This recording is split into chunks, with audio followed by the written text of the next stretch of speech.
Hey everyone, this is Liam here from AstroPrinter. How are you all doing this evening?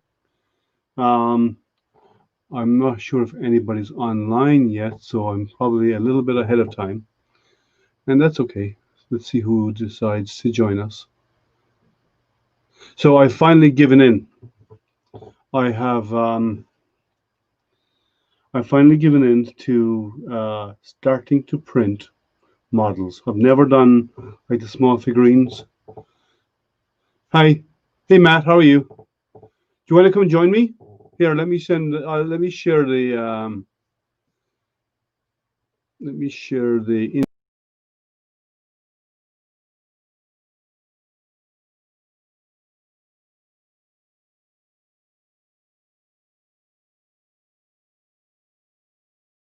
myself back in here. So let me share the link.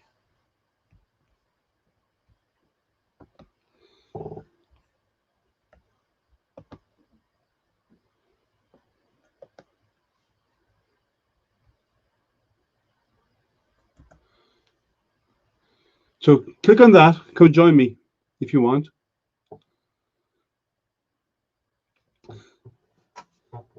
Welcome all. The link I've just posted on.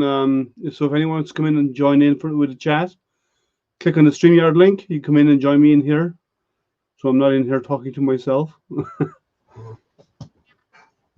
As you know, these hangouts are very informal. Just hang out, talk about stuff. Um, I've I've come across some bad influences lately. Matt, you're one of them because I'm actually going to start doing some more lithophanes, and also Jerry from 3D. Oh, here you go. Here's Matt. Let me add him back in.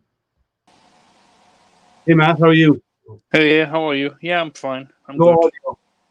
No audio? Oh, crap. No.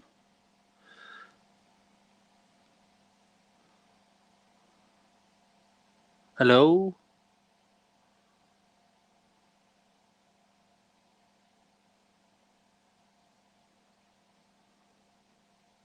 Play around with it. Better Hey, now? Can you hear me? so you want to does you want to come in? You, click on the link. It's there in the chat. If you don't see it, let me know. I'll repost it. Is your audio working, Matt? I hope so. No, Can you hear me? Nope. All right. it was working. Wait a minute. Yeah, change. So I've I was just about to say that I've come across some bad influences. Jerry over at 3D printing and painting has been a bit of a bad influence, and I'm going to start printing some models, the figurines. I haven't really been one of those type of printers up to now, but I've seen Jerry's collection, and I'm envious of having a wall full. So Matt's back with his serious headphones. If you click on the cam mic and gear in the bottom of the screen, and you can select Hey, can you hear me now? your headphones. Yeah, Okay, well, we'll see if you come back in. technical difficulties. So I'm going to start doing some. I'm going to start off with a Baby Yoda. So you'll see me posting some updates on that because I'm normally not that type of printer. So anyone who has joined chat, who has joined in, if you want to come in here to have a conversation, there is the StreamYard link. Click on the StreamYard link, and I will add you into the conversation if you wish to. Or you can post questions in chat, and we can address those as well. It's up to you. But I can have up to 10 people in here to have a conversation. So please don't be shy. But so, as I said, Jerry has been a bit of a bad influence. I'm going to start doing some figurines like the Baby Yoda models and stuff. And Matt German, who is actually having video and audio problems right now. Is your audio working now, Matt? Hey, can you hear me now? I hope No. so. No. I come back out and then back in. Go out and come back in. Okay, so Matt will come back in a while. So Matt is also a bad influence on me because he's been doing a lot of fantastic lithophanes and some nice decorative stuff. which I generally don't do. I do more mechanical parts and so on. I 3D print rockets. I'm into rockets because I'm into science and stuff. So I do rockets, and so hopefully we can get. I'll start doing more rockets as always, but I'm going to add some other more general playful stuff into what I print because of all these bad influencers around me. So we have a few people on. Who else is out there? I can't see the names. Let me go to you. Let me have a look over here and see if I can see it. And there's some names on. Um, Let me mute this. Yeah, I don't see a list of names out here either. It doesn't matter. Anyway, so if you want to come in and chat, click on that link. It just brings you to StreamYard. And when you go to StreamYard, you appear here, and I will bring you into the conversation. It's a very easygoing, relaxed conversation. We talk about 3D printing, CNC, laser, other hobbies, whatever. We don't have a restriction. We are. This is just for us to. Oh, there you are, Daniel. So let me bring in. How you doing, man? Hey, Daniel. How you doing? I can't hear you. Maybe it's my. Oh, you know what? It was you had me. Your volume down. Are you there? Yeah, I'm there. Okay. Okay, Matt, come back, please, as well, because I screwed up. I had my speakers on my speakers on mute. So how are you? I'm doing pretty well. How are you doing? Good, good. So what do you have this? Tell us a bit about your project. I know you got a really nice project going on. I want to learn a bit more about it. So we're a group of about 125 different people. We're located all over the world.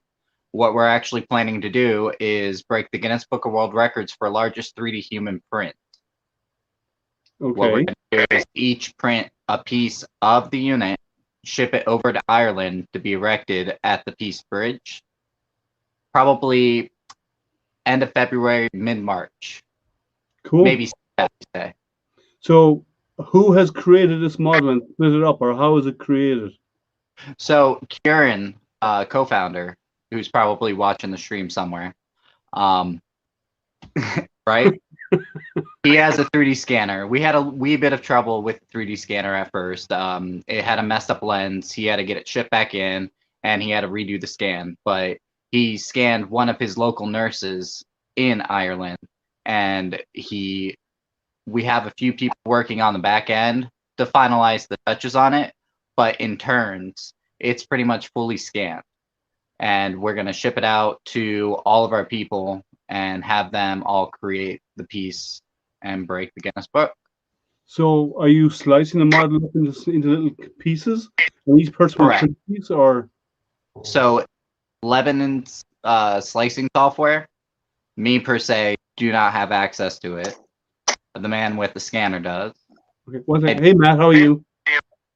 Hi, how are you? I hope you can hear me now. It was my mistake. I actually had my speakers on mute. So that's why I couldn't not hear anybody. It's only until Daniel joined and I realized what was going on. It's an I/O problem, an idiot operator. That's me. No problem. So okay, so someone's going to slice this model up in what? In using Mesh Mixer or some other software? Lebanon software. Okay. Gentleman has made the software. What it does is you put in the diameters for, let's say, an Ender model, which that's probably our smallest 3D printer that anybody uses besides the IP, that little micro thing. But those are printers. 200 by 200. You put in that diameter, and then it pretty much like throws planes of glass at it, like slicing beforehand. And they all break down to that 200 by 200. Now, with Bing and that aspect, fortunately, a lot of people won't be getting a full mix build. When it comes to material, we still have yet to truly decide on material, but we do have this one great company who actually is doing recycled PTEG. And we might go ahead and go with them. Do you want to advertise them here if they're working with you? At the moment, no, because Okay. nothing's set in stone as of yet, but we got a great feel for it. And the fact that it's recycled, it's going for a great cause, you know, versus what, you know, risk their lives day in and day out. Yeah, I did. I think everybody who's into 3D printing has done something during COVID, right? I've Right. done Oh, man. thousands of face shields. I mean, How many people have we gained via COVID for people picking up hobbies? oh, I've that's seen true. a lot of kids, you know, go on there. I'll give you an instance. Me per se, my first 3D printer was a resin printer. I got it probably 2018, and I returned it in 3 days. It's one of those hobbies where you have to learn it. You have to know your limits of your machine. Like this guy right over here. This guy's printing at like 100 millimeters per second because it's a simple little cookie cutter. Yeah. It's got no definition to it or anything of that aspect. Things are possible with 3D printing. The new belt printer which just came out. Great concept. The CR30, Yeah, that looks the print mill by Creality that was released today.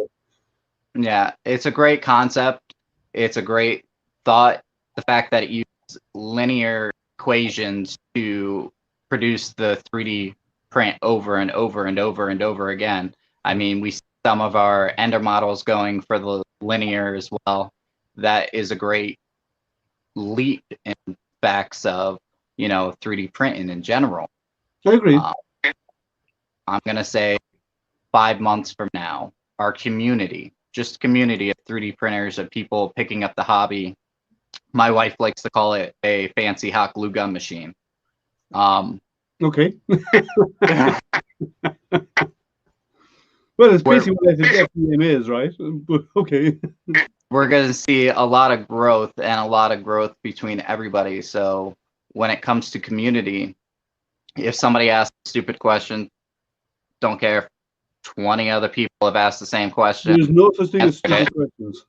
There's just Exactly. stupid answers, right? I'm a solid believer in there's no such thing as a stupid question, right? People Right. can ask the dumbest questions in the world, and that's okay because they don't know the answer. But if you give them a dumb answer, then it's your fault, right? Just don't reply with, why don't you just Google it yourself? Oh, there's too much of that out there. And okay, if someone's asking the same question over and over again, then you can kind of respond that way. But most people do not respond in that way.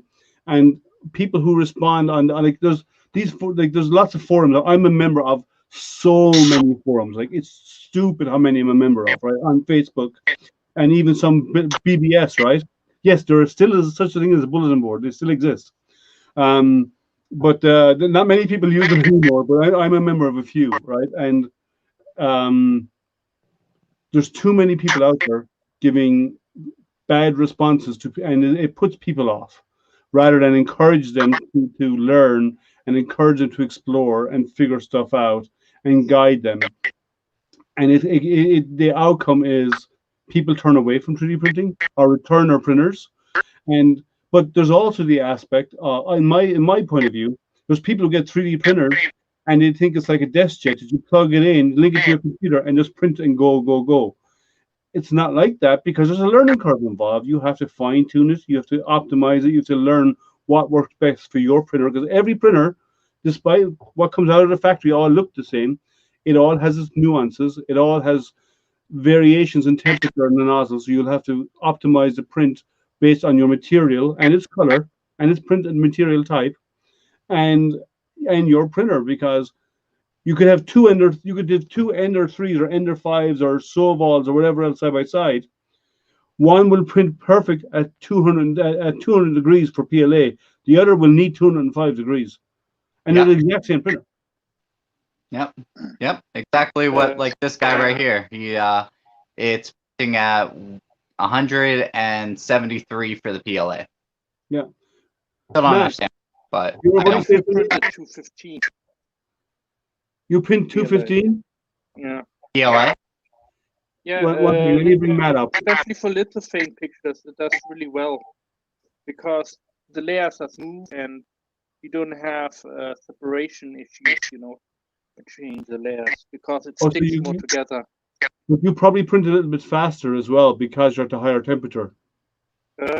Well, then most likely you will have layer shift. I have problems with anything above 60 mms per second. It just goes with me.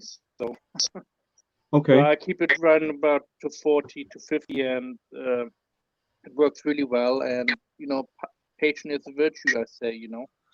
Yeah. Well, one second. We got some questions here. So, Jerry from 3D printing and painting. Hey, Jerry, do you want to come join us? Let me paste a link into the chat if you want to come join us.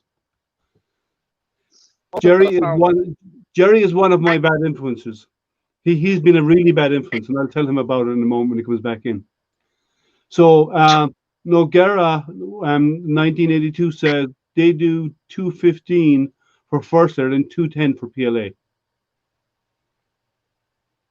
Oh, they're asking, and they also ask, well, how does AstroPrinter differ from Prusa 3D? AstroPrinter is not a printer; it's my channel name. So I don't actually do printers. I have printers, and I'm a maker like almost everybody else out there. But I don't have a printer in my name. I'm not that important. Well, there's always a future coming. I don't think I'll ever be that important. I'm only important. I'm only that important in my own eyes, and that's about it. Wow. So, if other people think you're important, then you might be getting important. Well, if people think you're important, they're picking the wrong person. So another thing is, when new people come into the group and start buying new printers, like my experience buying a new printer, people tell me I had several issues with the machine that was getting layer shifts, and they're telling me, oh, it's a belt issue, but it's a brand new machine, and all what I needed really to do was take down the MS second, slow it down a little bit, and it was fine. But people told me to tension my belt, so I did that. It was even worse afterwards, and people were like, "Yeah, it's probably the stepper motor, and do I replace the stepper motor?" No. Yeah. Because a brand new machine doesn't give you trouble, A brand new machine is ready basically to print. Most of the time. Yeah, most of the time. You do get the odd one that comes out of the factory that is not perfect. It happens. Yeah, you can buy a TV and you bring it home, you plug it in, it won't work, right? It happens. Okay, yeah. Or one of the controls don't work or something. That's normal. That happens, right? There's always going to be flaws in manufacturing, but like if everything seems to be working, it's probably just needs a bit of fine tuning, and it's probably not going to be the belts, and it's probably not going to be, well, maybe the belts. I've seen some belts arrive loose. I've actually seen some printers arrive where the belt was on wrong way around, so the teeth were facing outward rather than in the gears, right. and the idlers. So so Jerry just said from everyone is important. And he's also not going to join us because he's busy watching TV. That's out. You mean I'm not as entertaining as TV? Come on, Jerry. I mean, you're on his TV, sir. Maybe I'm on his TV, possibly. So you're doing this project, which sounds kind of cool. Actually, the print mill would be a good solution for that, where you could print long parts, so like legs and arms and stuff in one piece. The one thing about the print mill, what I'm skeptical of, when it leaves the heated area, after it travels X amount of length off the heated area, even with the rollers, would you not occur curling from heat to placement issue? Not really with PLA. PLA doesn't really curl anyway, right? So probably not so much with PLA. If PETG, if the room was kind of warm, if you print it in a warmish room, like normal house temperature, like in winter, where you're going to be running about 65, 70 degrees, you should be fine. I think if you're printing somewhere cold, it'll be an issue. And you did mention earlier on about the CR30 been really, really good for printing multiple copies. Actually, for its price, it's bad. Here's my I take. well, it's price in general. I mean, Well, yeah, let's I talk understand its about price. we can beg to differ that one with the products what are located inside said unit versus the metal what's on the unit. No, I don't mean that. I mean for the retail price of $999, but it went on sale today because the Kickstarter started today at Okay. $540 or something along those lines. Oh, like that. Yeah, almost half price. But if I want to print let's say if I want to print 4 copies of something on the print mill, I could do 4 copies, and I can and one after the Okay. other, and it'll come off the end and fall off the end, and then the next one will come along and fall off the end, right? And that's fine. But it's going to take me the same amount of time as it's going to take for me to print 4 of them on any other printer. Or Now, faster. sorry, Or faster if you have. because like for the same price, I can have 4 JG makers. I can have 4 Ender 3s. I can have 3 or 4 Soval SVO1s. I can have, I can have, right? And I Right. keep going, and I can print the same amount,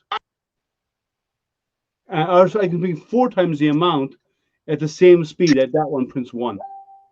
So there's good and bad.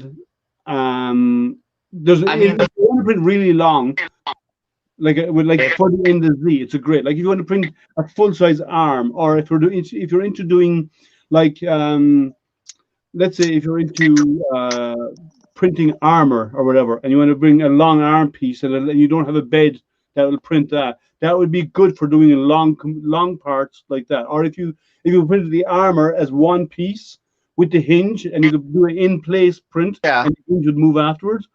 That's fine. That's a good solution for that. But it's not a good solution for the everyday person. Now they sold some like about 900 of those today, just today, right? They went to 800 something thousand. I think. Let me see. Let me see what they did. I think they did 800 or almost $900,000, almost a That ain't million bad. in one day, right? But it doesn't make you print faster, even though it's a Core XY, which should make you print faster, because Core XY are super accurate, right? And they can print really fast, up to 150 millimeters a second. You could probably get away with. But this is unproven technology; it's new, Right. and on top of that, you can only do one part at a time. You can't do 4 of them side by side. Okay, Whereas so when you set it up on the actual, what do they call their belt, slicer? oh, Yeah. they have it's Prusa belt is what they call it. Or Okay. not Prusa, sorry, Creality belt, but it will also work on black belt Cura. So you could use That either of those 2 slicers on it. Um, I mean, Jerry, I still won't spend the money. sorry. I still wouldn't spend the money at the moment. No, I'll wait till it gets a little bit cheaper. Yeah, let me see what Jerry has to say. Jerry says, Oh, talking about Baby Root earlier. That's "Oh, what I was printing. Jerry just sent me a picture. Oh, 1 second. Jerry just sent me a picture of the 3 of us chatting on his 70-inch TV, See, we're on his TV. live and in person." We're Funny. entertained. But so yeah, so I think I like the idea of I like the concept of it. Now you cannot do really very hot materials on it because it's a nylon bed. PETG and nylon like each other. So if you try and print, I'm assuming you print PETG on that surface, you may run into problems getting it off. Or it might Also, tear. how much is a replacement belt? Yeah, and then the other thing is you won't reach the temperatures because it's not enclosed to print stuff like nylon. If you do print nylon on a nylon bed, goodbye bed, because it'll never separate ever. So high temp for PLA, it's a good material. I think you'll struggle with PETG on that surface. I think you'll seriously struggle if you try and go to the hotter temperature materials like ASA, even if you can reach that temperature. And I don't ABS would think probably have problems with it too. it reminds me of a pizza conveyor belt. I don't know if you ever made it before side of an Yeah, but yeah, parlor. they use a metal one. Now, my solution for that bed, don't make it out of nylon. Make it out of steel. A steel loop between the rollers. Now you can print Like an anything escalator. you want in it, and it transfers the heat very well. You were saying, Matt? Like an escalator.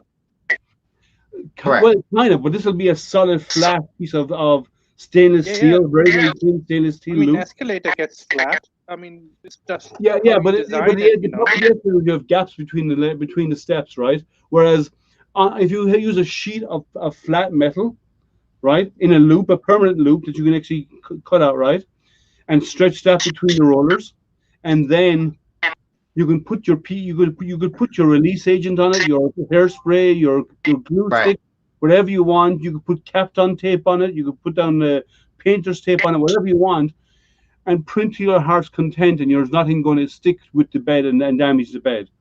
But the bed being what it's made out of today, would be a problem. Now, uh, there was a question here saying, how do you propose heating the loop? Well, right now, in the CR30, the way it is, they have two print surfaces.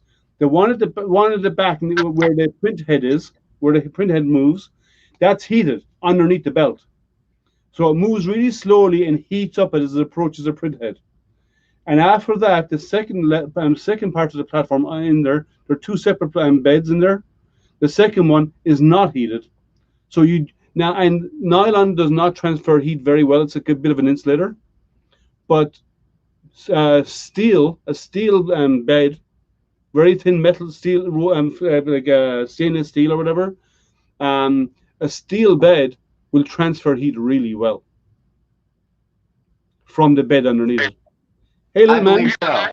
is that your? The only problem I see with that one would be the fact that the heat conductivity over the actual tube, what's turning your belt, and metal against metal creates friction over time.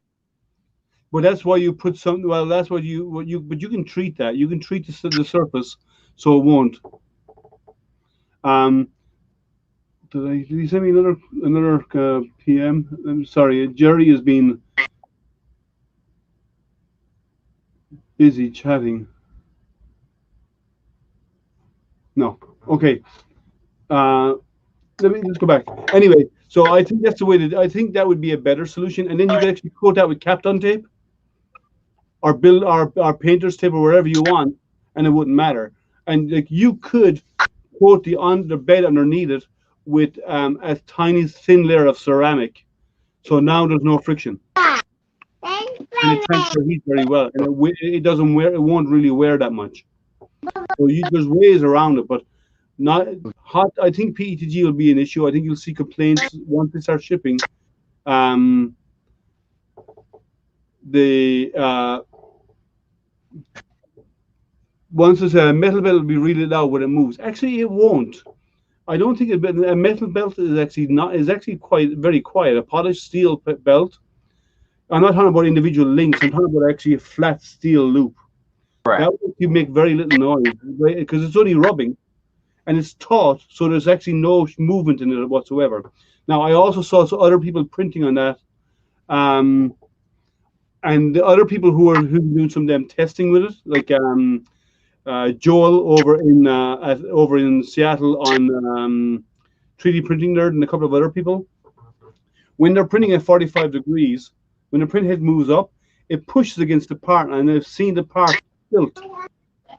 And what causes it is the belt flexes because it's soft material underneath the part. Whereas if a metal bed would have no flex in it, it wouldn't lift because it'd be taut. There'd be no flexure in it. Right. They would, So it yeah. actually hold the part better as well. I agree on that because if you were able to flatten it out, get a full metal band around it. Question: how are you there? Sorry, your audio's cutting in and out there, Daniel. You're Is that getting a little bit jumpy better? audio. Can you repeat? Is that a little bit better? It's a bit spotty, but go on. Let's see how it goes. Okay, so you got to think about it almost like a hot dog. The only problem would be your seam line, where you're going to hide your seam line, or if it's going to be one full piece of metal, have to slide right on. Well, yeah, and that's how it is today, right? Today, the belt is a single loop, so it's actually rubberized on the inside to get traction on the rollers, Okay. and then it's nylon based on the outside, so it's basically flocked with nylon on the outside, right? And it's stitched together. Now, a metal one, if it was a single loop, right, you could actually weld it and polish it flat, so there'd be no, or you could actually cut it out of a single piece. But if you do a metal single loop, there's no seam lines. It's all about tension, and to change the belt, you basically have to take the whole side of it apart, slide on a new one, and then rebuild the side of it again. You have to take off one half of the printer, right? That's the only way to get it on and off. So it'll be the same for a metal belt as this. The only thing is you have to watch for is the tension. Right. You would have to almost create tension brackets. They do have it. They actually Okay. have tension brackets on the sides built in to put tension on the belt. So the belt goes on loose, and then you have tension brackets on the side, and you tighten it, and they squeeze together, and the squeezing of them actually pulls on the belt on the rollers to get the rollers to move. And there's one on each side, so it's like a treadmill where you have to adjust the tension on each side so that the belt moves in the center, right? This will be the exact same setup. That's what they have today. And they were talking about doing carbon fiber belt, and then at first they were talking all about carbon fiber, but they've changed to a nylon one. Well, I see the problems with carbon fiber if you got it hot. Say that again? I can see the problems with carbon fiber if you got it too hot. Yes, and it's super expensive. Correct. So nylon is cheaper. What do you think, man? He had a baby crew. Well, I only print with PLA right now because that's all what I can print right now because my environment only lets me print PLA right now because I print in my bedroom. So I don't want to have any toxic fumes in my room when I'm Smart sleeping man. here. Well, you could do PETG in your room as well, and that'd be safe as well. I wouldn't go to ABS. I wouldn't go to ASA or any of those high temp stuff because you're asking for trouble, right? So, but I like to keep it environmentally friendly, you know. Actually, okay, that's a bit of a fallacy. I know. Yeah, I know. But everybody says PLA is made out of cornstarch, what it is. But yeah, about this much cornstarch, and the rest of it is additives and chemicals. Jerry's asking what type of metal would roll like that. Well, if you got stainless steel sheet would actually, if it's a continuous loop, I've seen belts with stainless steel sheets on them. Really thin stainless steel would actually work. Or you could actually do an aluminum belt, which do that. Really thin aluminum. We all use aluminum foil, right? Thin aluminum will have the tension and would move like that as well. But a stainless steel would be stronger. It wouldn't stretch as much as aluminum would. You were talking earlier on about the gap problem when it rolls over the metal piece. But if you put a lip on it, it would basically, when it comes over, goes on top of the other one. You still have a little tiny gap right there, you know. But I think it would basically. Well, no. In a steel loop, you wouldn't. In a steel loop, you wouldn't because you could weld the loop and then polish it, and it's done. Or you could cut it out of a single piece. They can do it. They can roll steel into a tube, right? They can make it. Yeah. They can do it today. They do it for piping all the time. This is the same effect. Oh. So it's just to be very, very. Print on a round tube and then let the tube rotate. That's what I'm saying. It'll be a tube going over the rollers on each end, and the tube is what rotates, and that's your belt.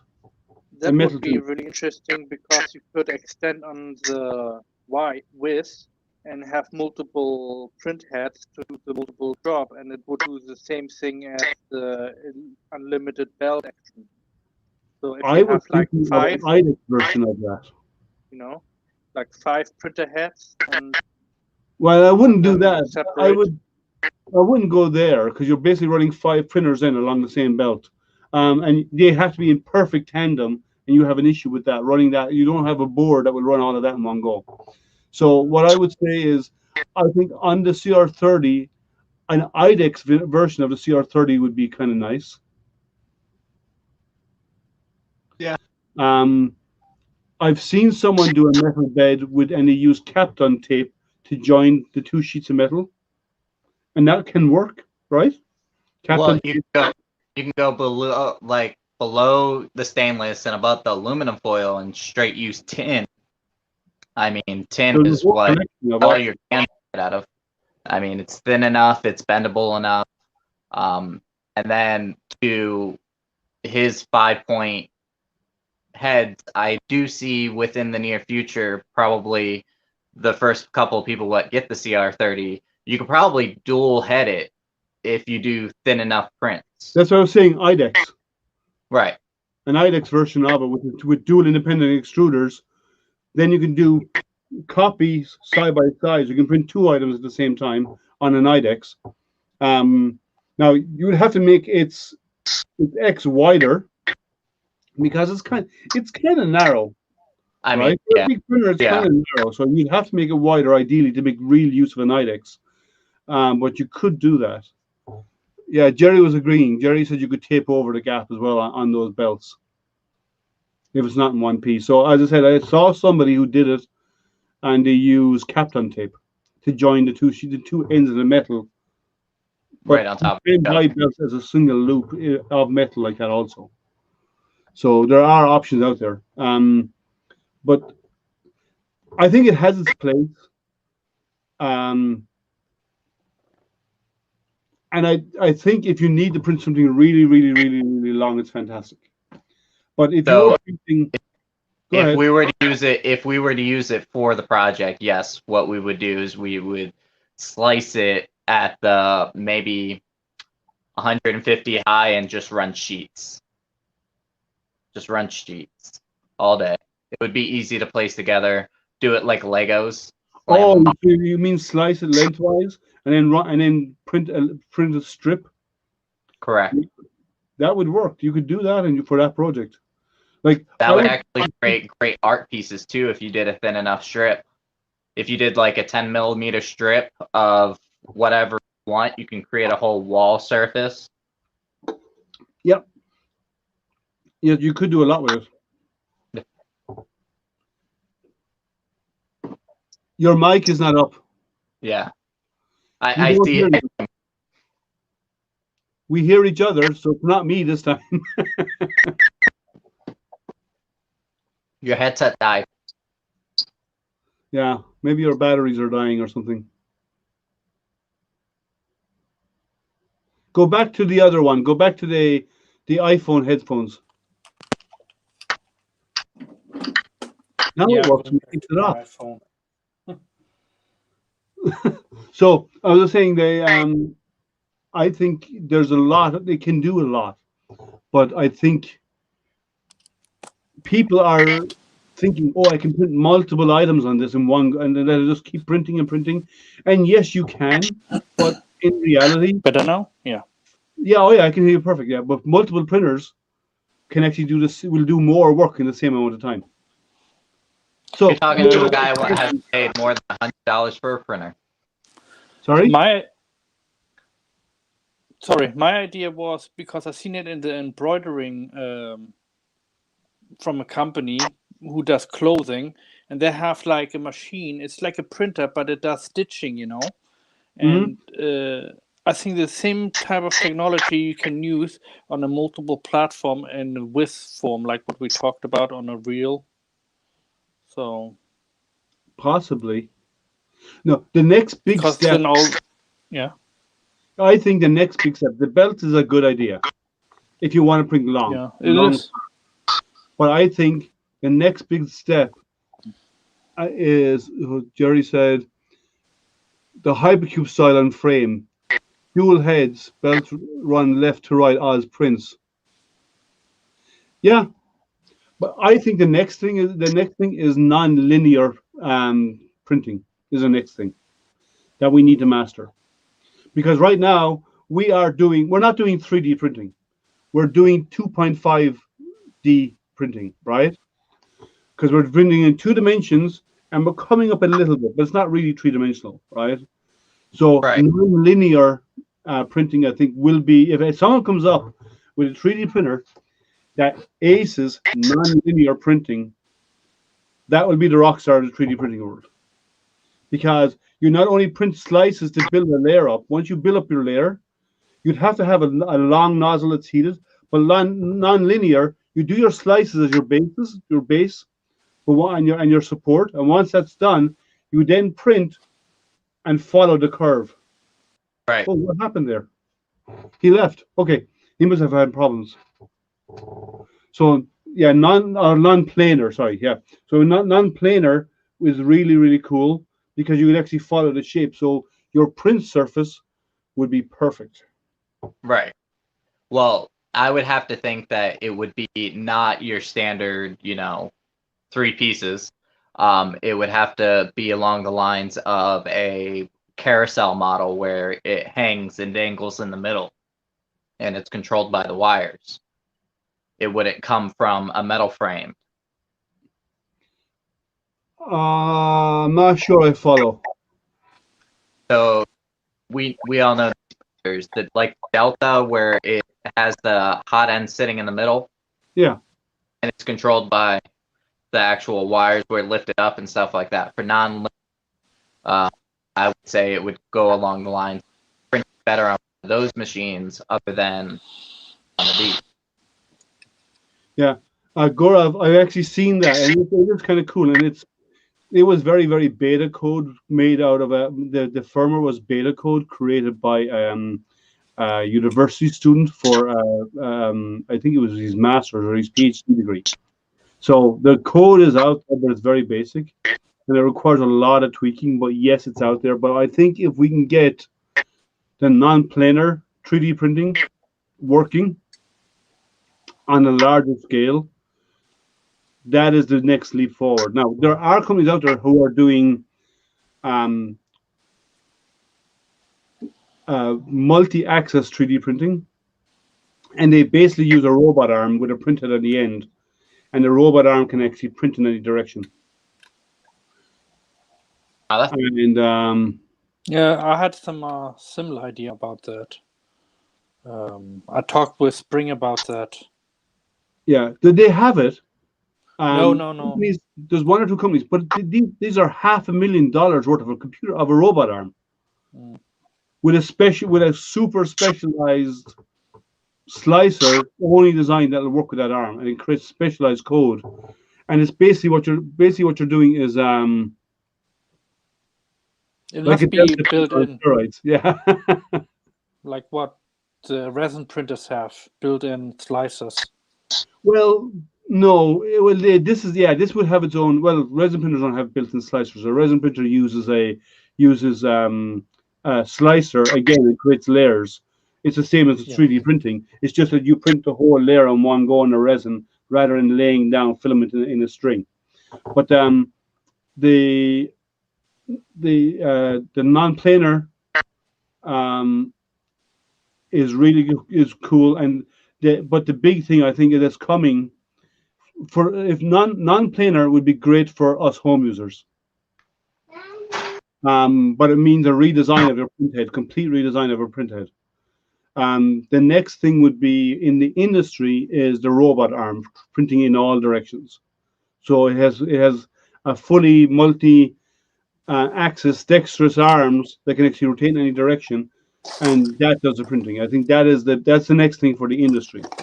Now, I know some companies are looking at doing more IDEX for industry, for automotive and stuff. Actually, in not next week. It's actually Thanksgiving. The week after next, I'm going to have a company on my Thursday chat that I have. I kind of do interviews on Thursdays. This week, like I've had done one with on Thursday. I had Bill Gow, a couple from JG Maker. Last week I had Ronald and Heidi from. Hello. Uh, Last week I had Ronald and Heidi from Soval. Tomorrow night at 9 p.m. Eastern, I have Alice from Maker Pie. So she's going to talk about herself and the company and so on. And then 2 weeks' time, I have on the Thursday the 3rd, I have IC3D coming on to do it to have a chat with me. So you know IC3D? Do any of you know IC3D? No, I never heard of them, but it sounds interesting. IC3D. I'm actually gonna get going. Thank you so much for having me on. Gotta get this guy to sleep. Okay. Good night. Good night.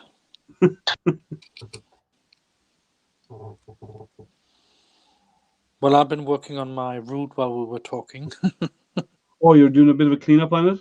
Yeah, a little bit. Just finished it when we started going. When I came into the party, so. So when are you gonna paint it? Not sure yet what I'm gonna do with it because I might have a person who wants it as a gift. So I think she wants to paint it herself, maybe. So. Okay. Well, it's a good idea for them to spray with a primer first, then paint it.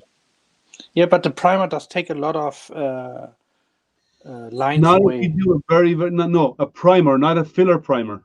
Oh, right. If you use a base primer and you put a super fine coat on it, it's okay. But if you use a filler primer, it will fill up the gaps. All right, like this. Does it say filler primer on that?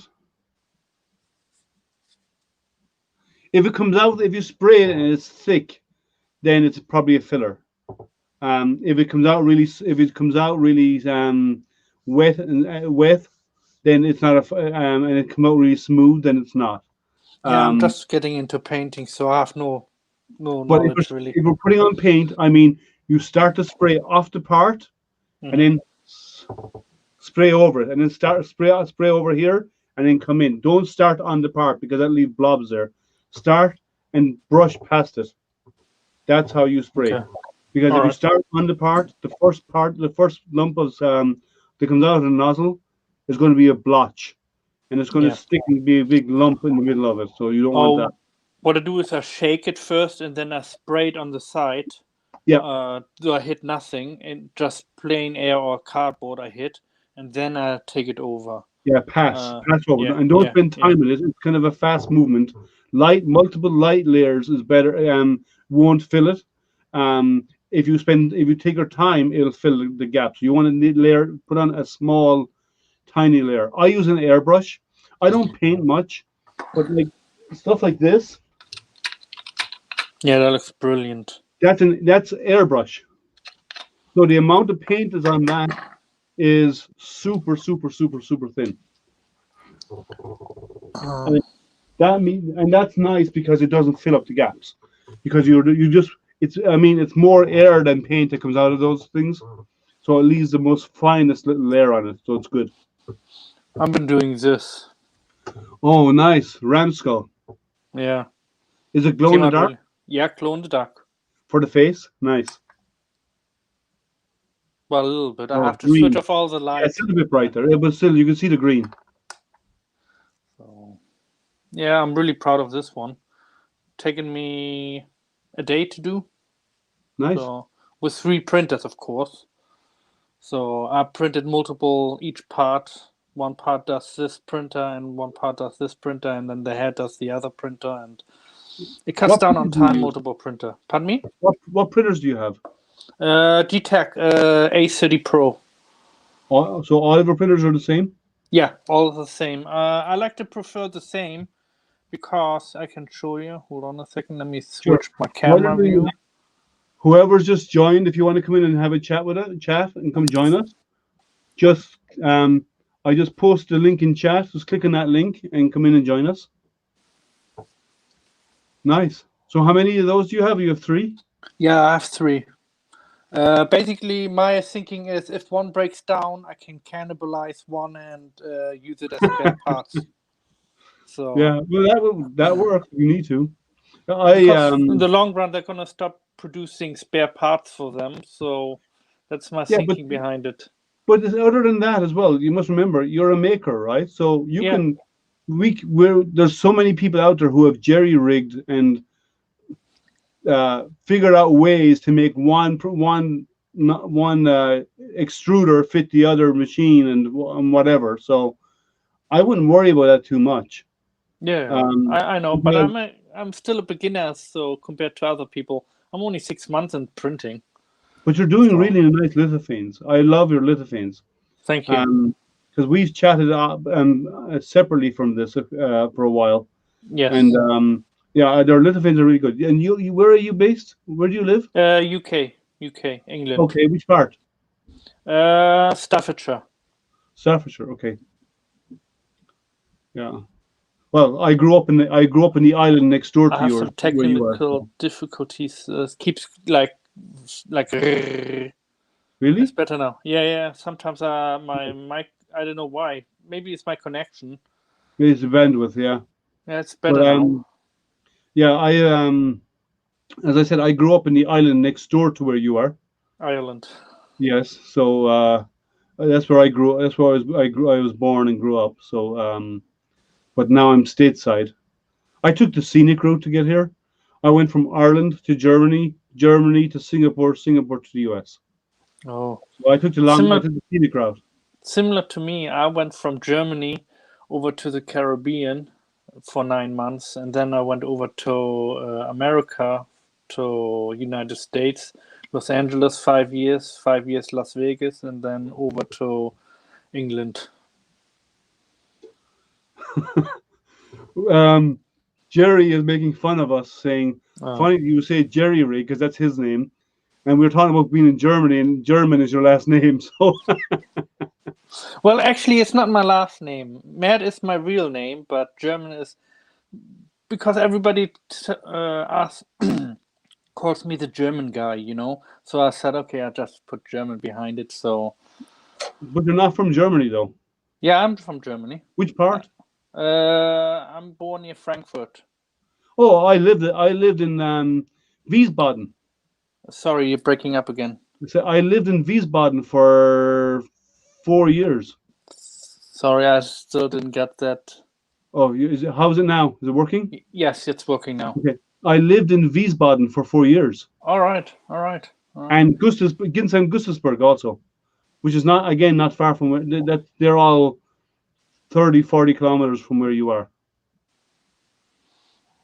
So yeah, I'm not really well with location and all that. I've kind of forgot all the location where all the little towns are and all that, and I only know the big towns like Hamburg, Frankfurt, München. Yeah, well, Gustavsburg is out where the Opel plant is. Oh, okay. And you know where Mainz is, right? Yeah. Well, Wiesbaden is just before Mainz, before you cross the bridge over to Mainz. Oh yeah. So where you mean. Wiesbaden, Mainz. That's what we say in Germany sometimes. Yeah. Well, I lived in Wiesbaden for years. So you speak German? Bisschen. Kleines bisschen? Okay, good. Bisschen, yeah. I spend most of my time traveling. When I was there, I spent about 80% of my time on the road traveling, going to not in Germany, but to all across Europe and Asia and the southern hemisphere, like Africa and places. So I traveled a lot, and because of that, I never spent a lot of time there to learn. Yeah. You kind of feel lost sometimes, I think, where your home is, I guess, when you travel a lot. No, my home is wherever I am, wherever I'm happy I'm working. That's good. And wherever my family is. Most of my immediate family, like my brothers and sisters are still in Ireland. All of my family are there. But I'm not the type of person that gets homesick. I'm here. My family are here with me. I'm not homesick, so I'm happy. Oh yeah. I'm live by myself. I'm single, and because since the corona came, it's really hard time to find somebody. I mean, last time I got a hug was like 9 months ago. So We'll have to get you one of these. We have to get you an "I love me" jacket. Like they do for the crazy people. yeah, I know. I've been practicing like how hugging myself, but That's funny. That's very funny. So whoever just joined, if you want to come in and join the conversation, I have just pasted a link for StreamYard. You can click on that link and come in and join us on here.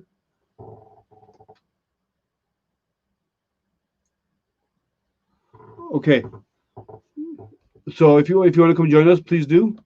And anyway, so I took the scenic route, but and I've been into printing for a couple of years, for some time, and I got the bug, and I started into it for printing, for doing stuff for astronomy. all right.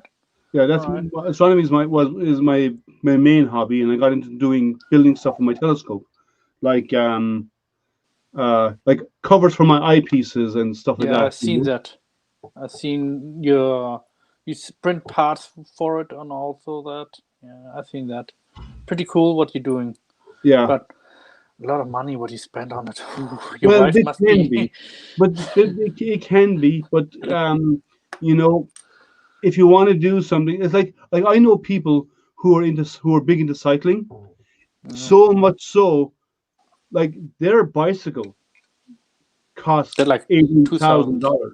Yeah, I know. I have a for a friend who spent £2,000 on a bike, and I'm like, I would not spend £2,000 on a bike.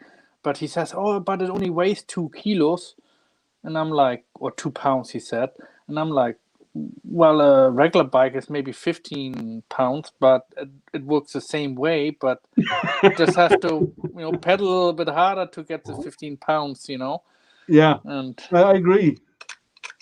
So it's Sorry, 1 second here. All right, no problem. Well, I've been using your method, what you told me. I got a little plaster, cigarette plaster. Oh, no. That will burn your print. Oh, yeah. I just do it like... Okay, but I just be careful. Warm air, or warmish or fairly hot-ish air is safer, because there's no chance of the flame impacting your print. Because the last thing you want to do is look away and then come back and it's burning in your hand. Have a piece of coal. Yeah. Especially when you do lacquer on it and then you have like a little fireball. Yeah, you spend hours preparing your print and then you set fire to it. That's funny. But I'm just saying, you could. I'm in the process of getting a heat gun. A heat gun on low is fine. Is good for most materials. As I said, a hair dryer on, not that we have much, but a hair dryer set at hot will actually have the same effect. Yeah. Especially for PLA or PETG. It'll melt those strings down, and then you can actually just rub them quickly with a bit of sandpaper, and they'll pop right off. All right. Talking about sandpaper, I got a new sandpaper toy. So. Oh, what is it? Oops, sorry. Wrong. So yes, we're talking about 3D printing, and we're talking about anything to do with 3D printing, CNC, lasers, you name it. Do you want to come join us? I can't hear you really well. Oh, Jerry's joining again. Hey, Jerry. What's going on, guys? Good, and you? Oh, pretty good. Yeah, I just stayed a bit ago. I was tired, and I didn't want to get off the couch. I was watching you guys on the big TV set. So, Katso, if you want to come in and join the conversation, I just posted a link there.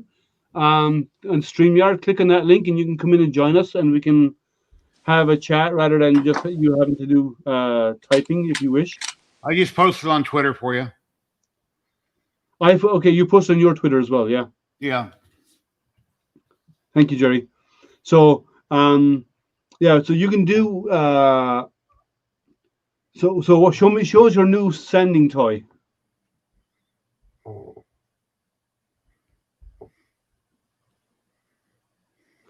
You've muted your mic.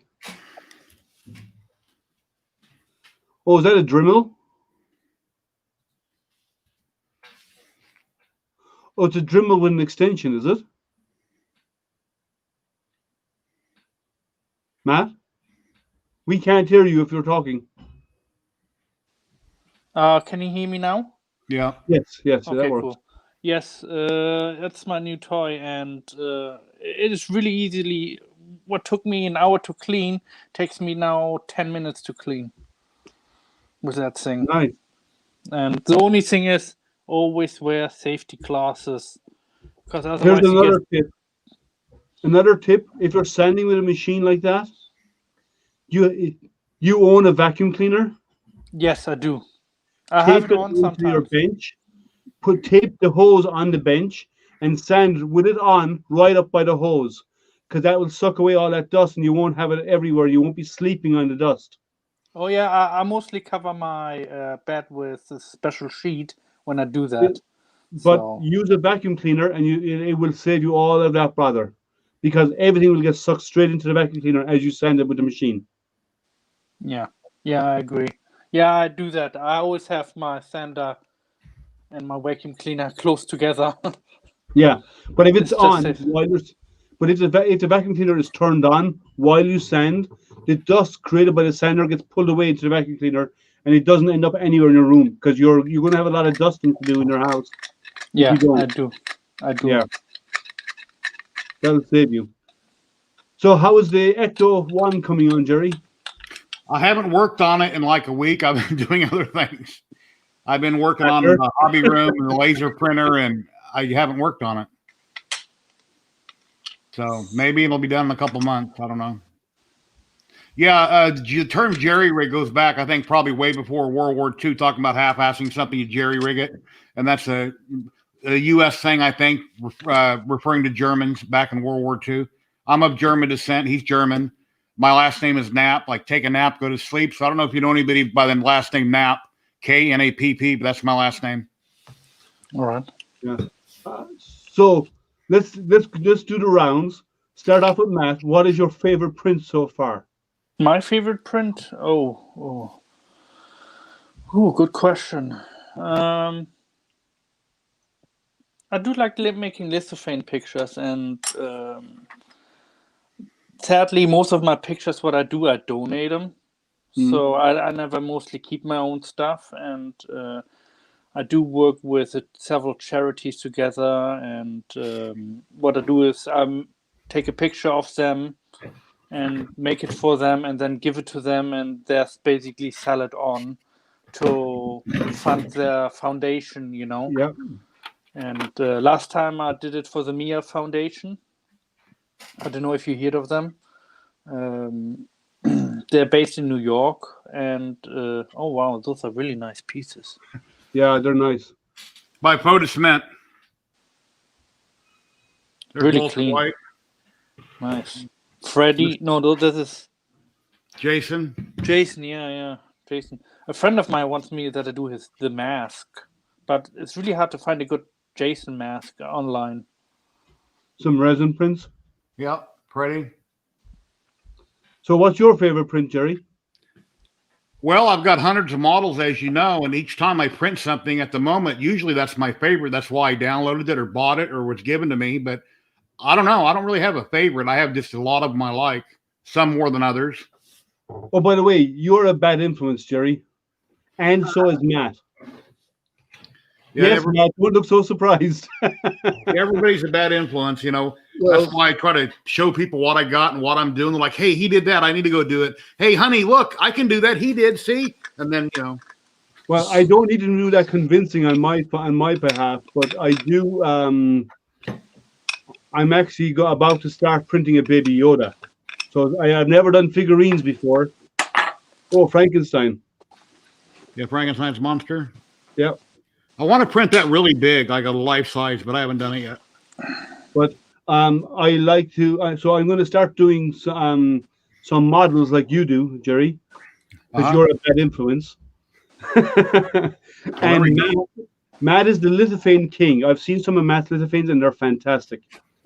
So I'm going to get into doing some lithophanes as well.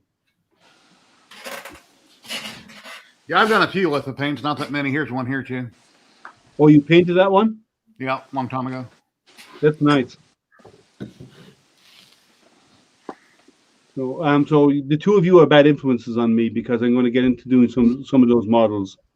So yeah, you accept your responsibility, Matt. Don't be shaking your head. You never heard of self-control? The guy that done that one video, he's posting all over the internet off Game Body. He bought the truck from the new Mad Max movie, and he built the truck with a tanker. That is really awesome. Have you seen that? No. He's got the truck and the tanker. He's posting all over Facebook. He done a video on it, and he bought it from Game Body. It's really cool.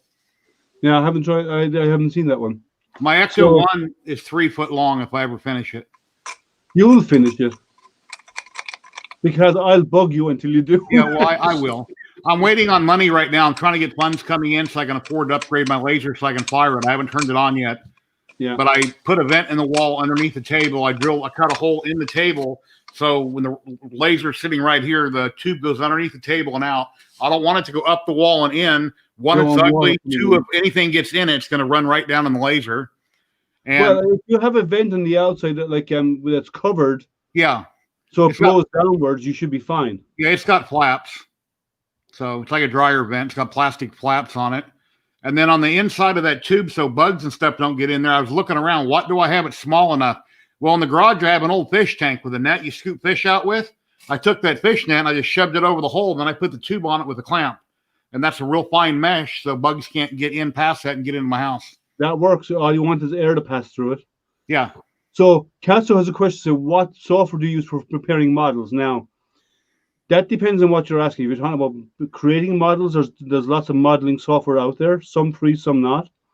Or if you're talking about getting existing models to bring them in, to slice them, for your printer, I use mostly Cura. I've used some of the others, but Cura, I think, is the one I primarily use. What about you, Jerry? I use Simplified 3D. I bought it like 4 years ago for $150, way back before I ever got my first printer, because at the time that was supposedly the best. And I figured if I'm going to invest all that money in my printers, I want to have really good software. I've since learned that there's a lot of free ones that work just as well. I've tinkered with Cura. When I reviewed the Ender 3 V2, I tried Creality's Cura, a version of it, Creality Slicer, which is a version of Cura. Yeah, and I tinkered with it. And I was a complete newbie tinkering with it. And I've got perfect prints off of it. But I prefer S3D because I've always used it and I know it better. What about you, Matt? I used Mechanical Spark. I don't know that one. It's also a free one, but it's you can create your own stuff basically with it, and it's just like 360. Or what? Oh no, so that's CAD software. No, I mean for slicing. Oh, I use Cura Cura I use mainly for lithophane. It's just good for lithophane pictures. Yeah. I've done Idea Maker. Idea Maker is good as well. It's really good. I'll probably be doing more Idea Maker coming up because Idea Maker is designed for has got built-in support for IDEX. And I'm expecting an IDEX printer in about a month or so. So chances are I'll probably use Idea Maker for that. I haven't played with Cura on it, and I know others who have, but Idea Maker has got built-in support for IDEX. So there's another question there about lithophane in clear. You cannot do a lithophane in clear material because clear material will allow the light to shine through. If the light shines through, it's not a lithophane. Now it's just opaque plastic. Some people have done them in colors, but typically white. But I don't know. There's certain shades you might know, Matt, that you can do them in some shades of colors and they'll still work. Gray. I see them in orange. Yeah. Any type of light colors like yellowish, but if you go down to the darker colors like browner and black, then Yeah. they still come out, but you have to shine enough light through it. You have to have a strong light for that. Then You can actually do color lithophanes. I can't hear you again. Oh, your headphones. Is it working? Yeah, it's now working. Yeah, you can actually do colored lithophane. So there is a site out there that will allow you to create a lithophane, and it'll take the colors and it'll give you a sheet of paper to print out. Yeah. And the paper goes behind. It looks strange because it's all blotchy, but the paper goes behind the lithophane. And when you hold the lithophane and the lithophane on its own will work, but it'll Yeah, I be in see. white material. But if you put the paper behind it and hold it up to the light, your image becomes colored. So it's kind of a cool idea. Yeah. But I'm still looking to make a true lithophane picture. I want to see a machine what can do like, you can put like red, the basic colors on it basically, yellow, what you find in a regular printer, and then it would print all the colors mixed together and create their own color. Yeah. Oh, that's a nice one. That's what. Harry Potter. Yeah. But when I got this one a few years ago, I got it. Somebody listed it on the site, and I just printed it. I didn't have to slice it or nothing. With the Harry Potter. There was a question there from Katja about good books you can recommend. There are books out there. What's the one that Scott wrote? What's his name? Scott Worthington. What was the book that he has out on Amazon? I have a link in that video that I had him on. I don't remember what it's called. And then Yeah, Luke I'd have to dig it out. Luke But, Hatfield has his guide too. Yeah. So there's a couple of who's the other one? You Luke said? Hatfield, one Oh bad yeah, word. Luke Hatfield. Okay. So there are some books out there, but you learn a lot online, and you learn a lot in the forums. Now, if you're new to 3D printing, don't let the forums. There's some. I'm trying to find a nice way of putting this. There, for every 2 good comments, there's 8 of them that are idiots just posting dumb shit to try to screw you up. Is what he wants to say. Yeah, Well, some people try to mislead you. I love the way you put it, but yes. So yeah, there are good people out there who support and give guidance. Jerry is one. Matt does it. I do it.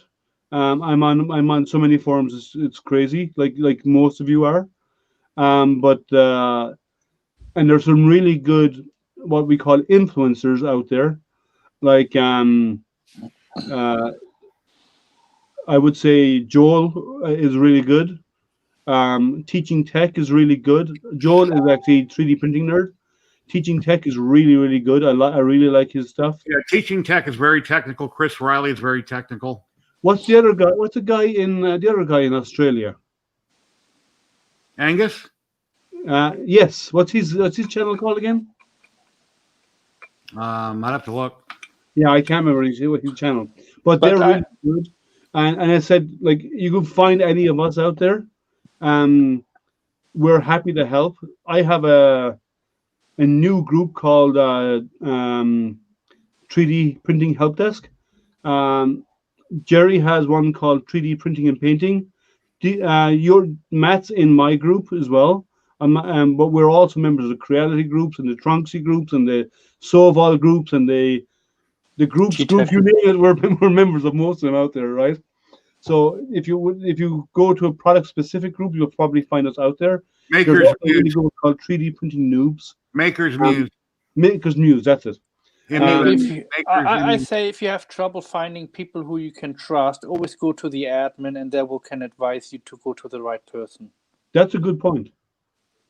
So you were saying, I'm an admin in one of the groups, so yeah. And I always say when I don't know something, I say hey, I message this person and say, can you have a look and talk to that person? And he's, it mostly works pretty out well for the person who asked the question, So as an example, I'm just getting into laser printing. I'm a smart person, but I know nothing about lasers. So when I go to the K40 group, one of the Facebook groups, the first thing I do is I go to the search bar. Instead of typing a question or trying to scroll down and maybe get lucky and find somebody talking about it, I search for it with a search bar to see if I want to do this or I want to do that. I try to find it, and then it pulls up everybody that's talked about it, and I go through and read all the questions and comments on what they should buy or shouldn't buy. Or I can blindly ask and then wait all day long and hope somebody answers me. But there's a good chance my question has already been answered 100 times, and I'll just go to the search bar and type it in. And if you word it wrong, you might have to reword it depending on what you're looking for. But yeah, and whenever you buy your first printer, learn the printer. Don't do any upgrades. Learn the printer, learn the machine, get it working 100% right. And then at some point down the road, you might want to change this or change that. But don't automatically start printing all kinds of things out and changing everything. Because then when it screws up, you're not going to know where it went wrong at. You won't know what's wrong. So learn your machine. You want to get to know your machine first before you start doing anything. It's like you buy a new car. You don't buy a new car and start changing all the components in your car. Yeah. You drive it first, right? Yeah. And you drive it for a couple of years, and then maybe when it's 6 months old, you add something to it, or 12 months old, or 2 years old. You might make changes to it, but before that, you don't. Same goes for 3D printing. But you don't wait a year though on 3D printing. But yeah, sorry, you don't wait a year to do an upgrade. But yeah, same principle. Yeah, but you learn how it works. You test the printer. You use it. In different type of scenarios. You see what you get out of it, and then you can always, if there's something you need to add to it or tweak on the printer, then go to the groups, ask for advice. People are the worst advice is advice, but there's lots of it out there. And there's lots of people out there who's going to give you information. Some of it's going to be good, some of it's going to be trash. Take it with a pinch of salt, but listen to people who sound like they know what they're talking about. And if you find us in any groups, come talk with us. We'll be happy to give you advice, and then make your tweaks to your printer. And that will help it and make it better. Nothing's ever perfect unless you're paying $50,000. It's not going to be perfect. It's going to be good, but it's not going to be. It may not be everything you want, but that's okay. That's why you're paying less money for it, right? The worst thing that can ever happen on a Facebook group, and happens constantly, somebody has a problem, they type in a question, and they're about to pull their hair out. They want to fix something, and then here comes somebody along and gives them a thumbs up, and they don't say anything. They just move on. So now the guy comes back later, he looks at his post, and he's got 10 likes, like, yeah, cool, but no answers. So if you don't have an answer for somebody that's pulling their hair out, don't give them a thumbs up. Just move on, because it's like, yeah, cool, buddy, and then they move on. So yeah, that's pointless. Comment on posts. People love comments. If I spend a week or two printing and painting something and I post it, I love people saying, "Hey, it looks good, Jerry," or "Nice job," or blah blah blah. Just a thumbs up and moving on. It takes a split second to do a thumbs up and scroll through a page. And all that work is, I just got a thumbs up. Come on, at least leave a comment. People love comments. They love feedback. Yeah. This is how we interact. This is our new social distancing. Hopefully not forever, but you never know. That's sage advice. Jerry, I have a question for you. I actually had a problem when I took off the tree support system. I accidentally broke one of the little fingers. I don't know if you can see it. Super glue. Super glue. All right. I have a 3D pen. I don't know if that works too. No, 3D pen then. Stand it up and put a 3D pen on it. Let it melt so it actually joins them together. And then when it's done, very, very, very lightly sand it to smoothen it out. Yeah. Okay. It's hard to sand PLA, and it's a small finger. It's so little, I'd say just glue it. Yeah. Okay. But either way, try either way. Whichever one works best for you, just try it. But yeah, small. I often glue stuff, but if you have a 3D pen, you're basically refusing new material. You can probably just rebuild it. Which finger is it? Which finger? The middle finger. Oh, right. You'll say it was one on either side. You lose it, but anyway. All right. Okay, I don't know what this. Okay. Billy Bob, Astrid, Janet. I don't know the purpose behind that, but okay. None of us are named that name. Billy Bob Thornton is. I know who Astrid is. Oh. Preach it. Right. Okay. But let's get back. But yeah, so to use a 3D, if you could do either, you could actually use your 3D pen to take off the finger and rebuild it with just a pen and recreate it if it's only a small bit. So you have different options.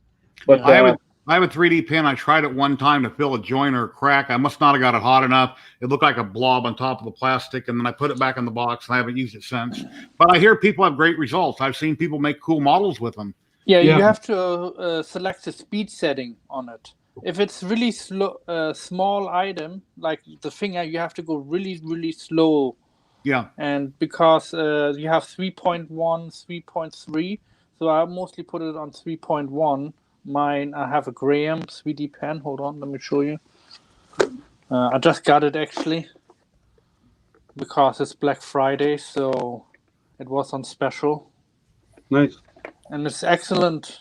I like it. I like it. I have already several people asking me for it to show it to them because they're thinking about to get one.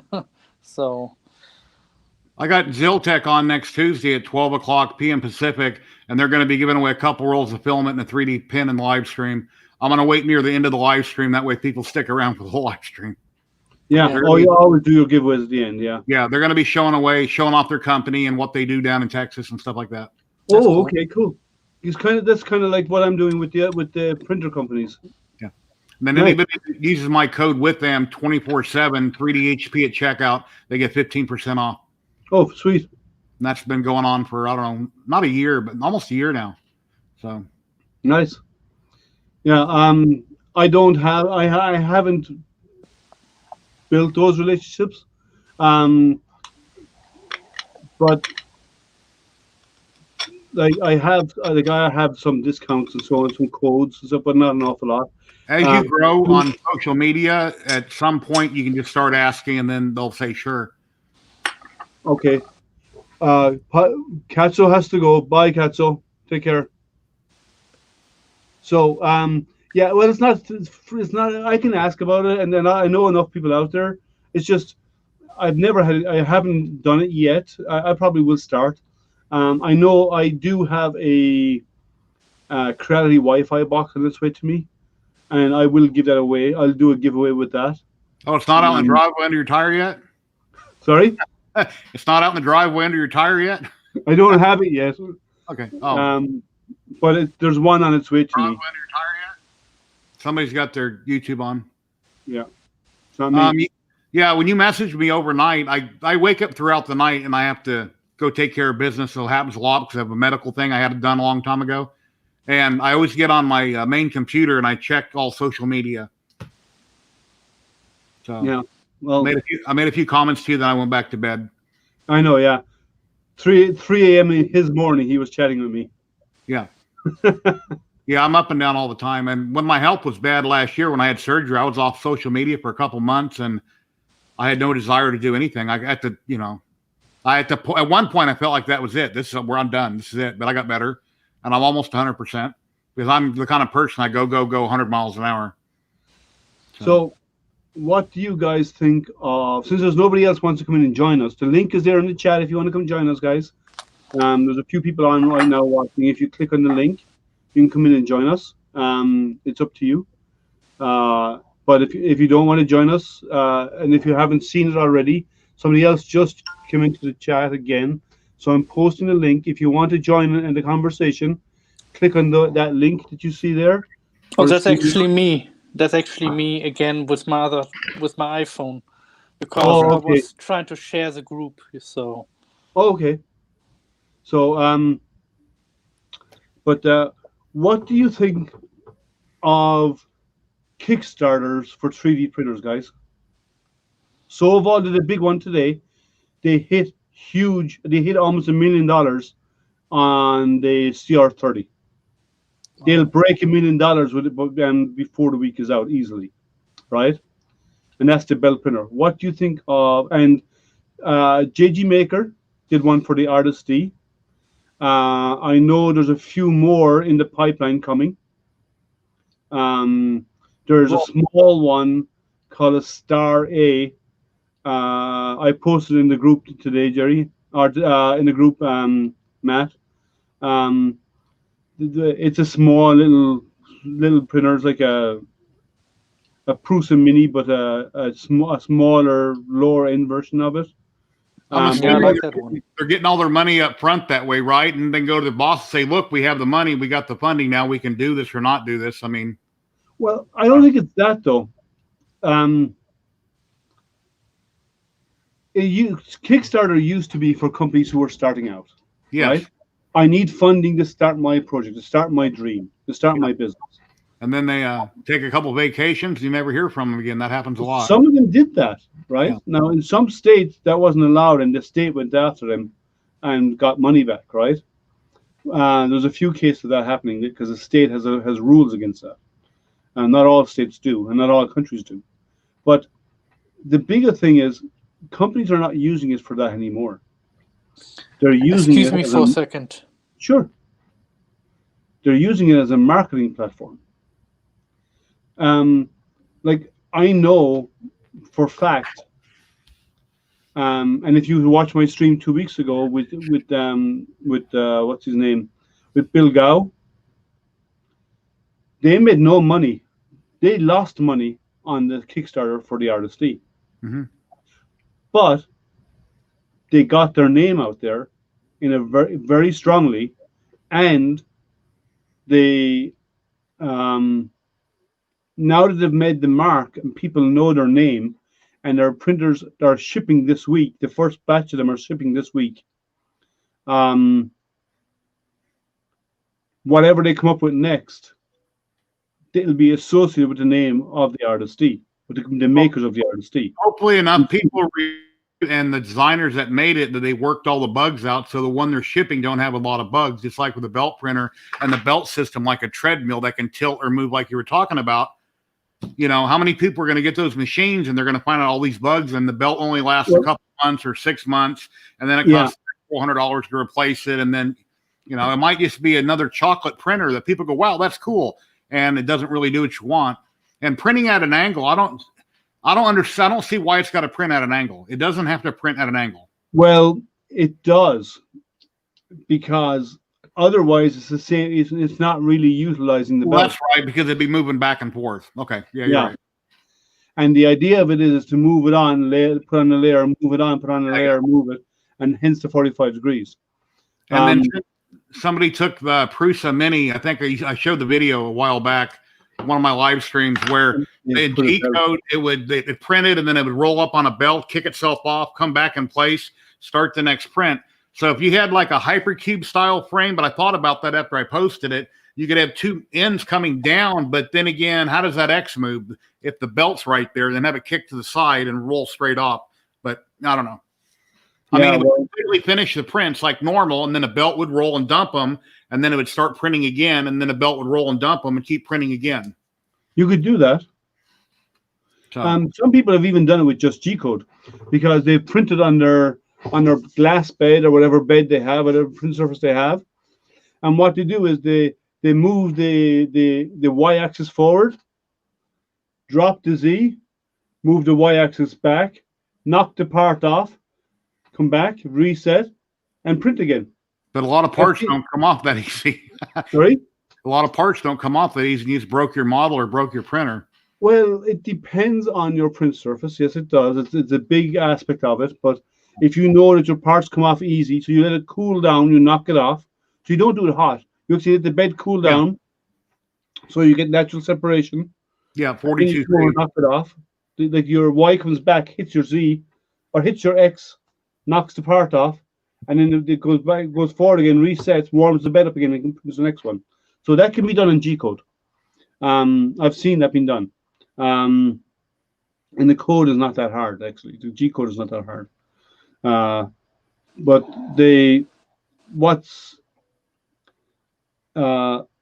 I think the market, it's not just that though. They use it for marketing a lot, the Kickstarter, and which I think is a good idea. Now, if they're making money out of Kickstarter, they're not investing enough in getting the word out there. Because if you invest heavily in a Kickstarter, which is it's very expensive, like you have to work with an agent.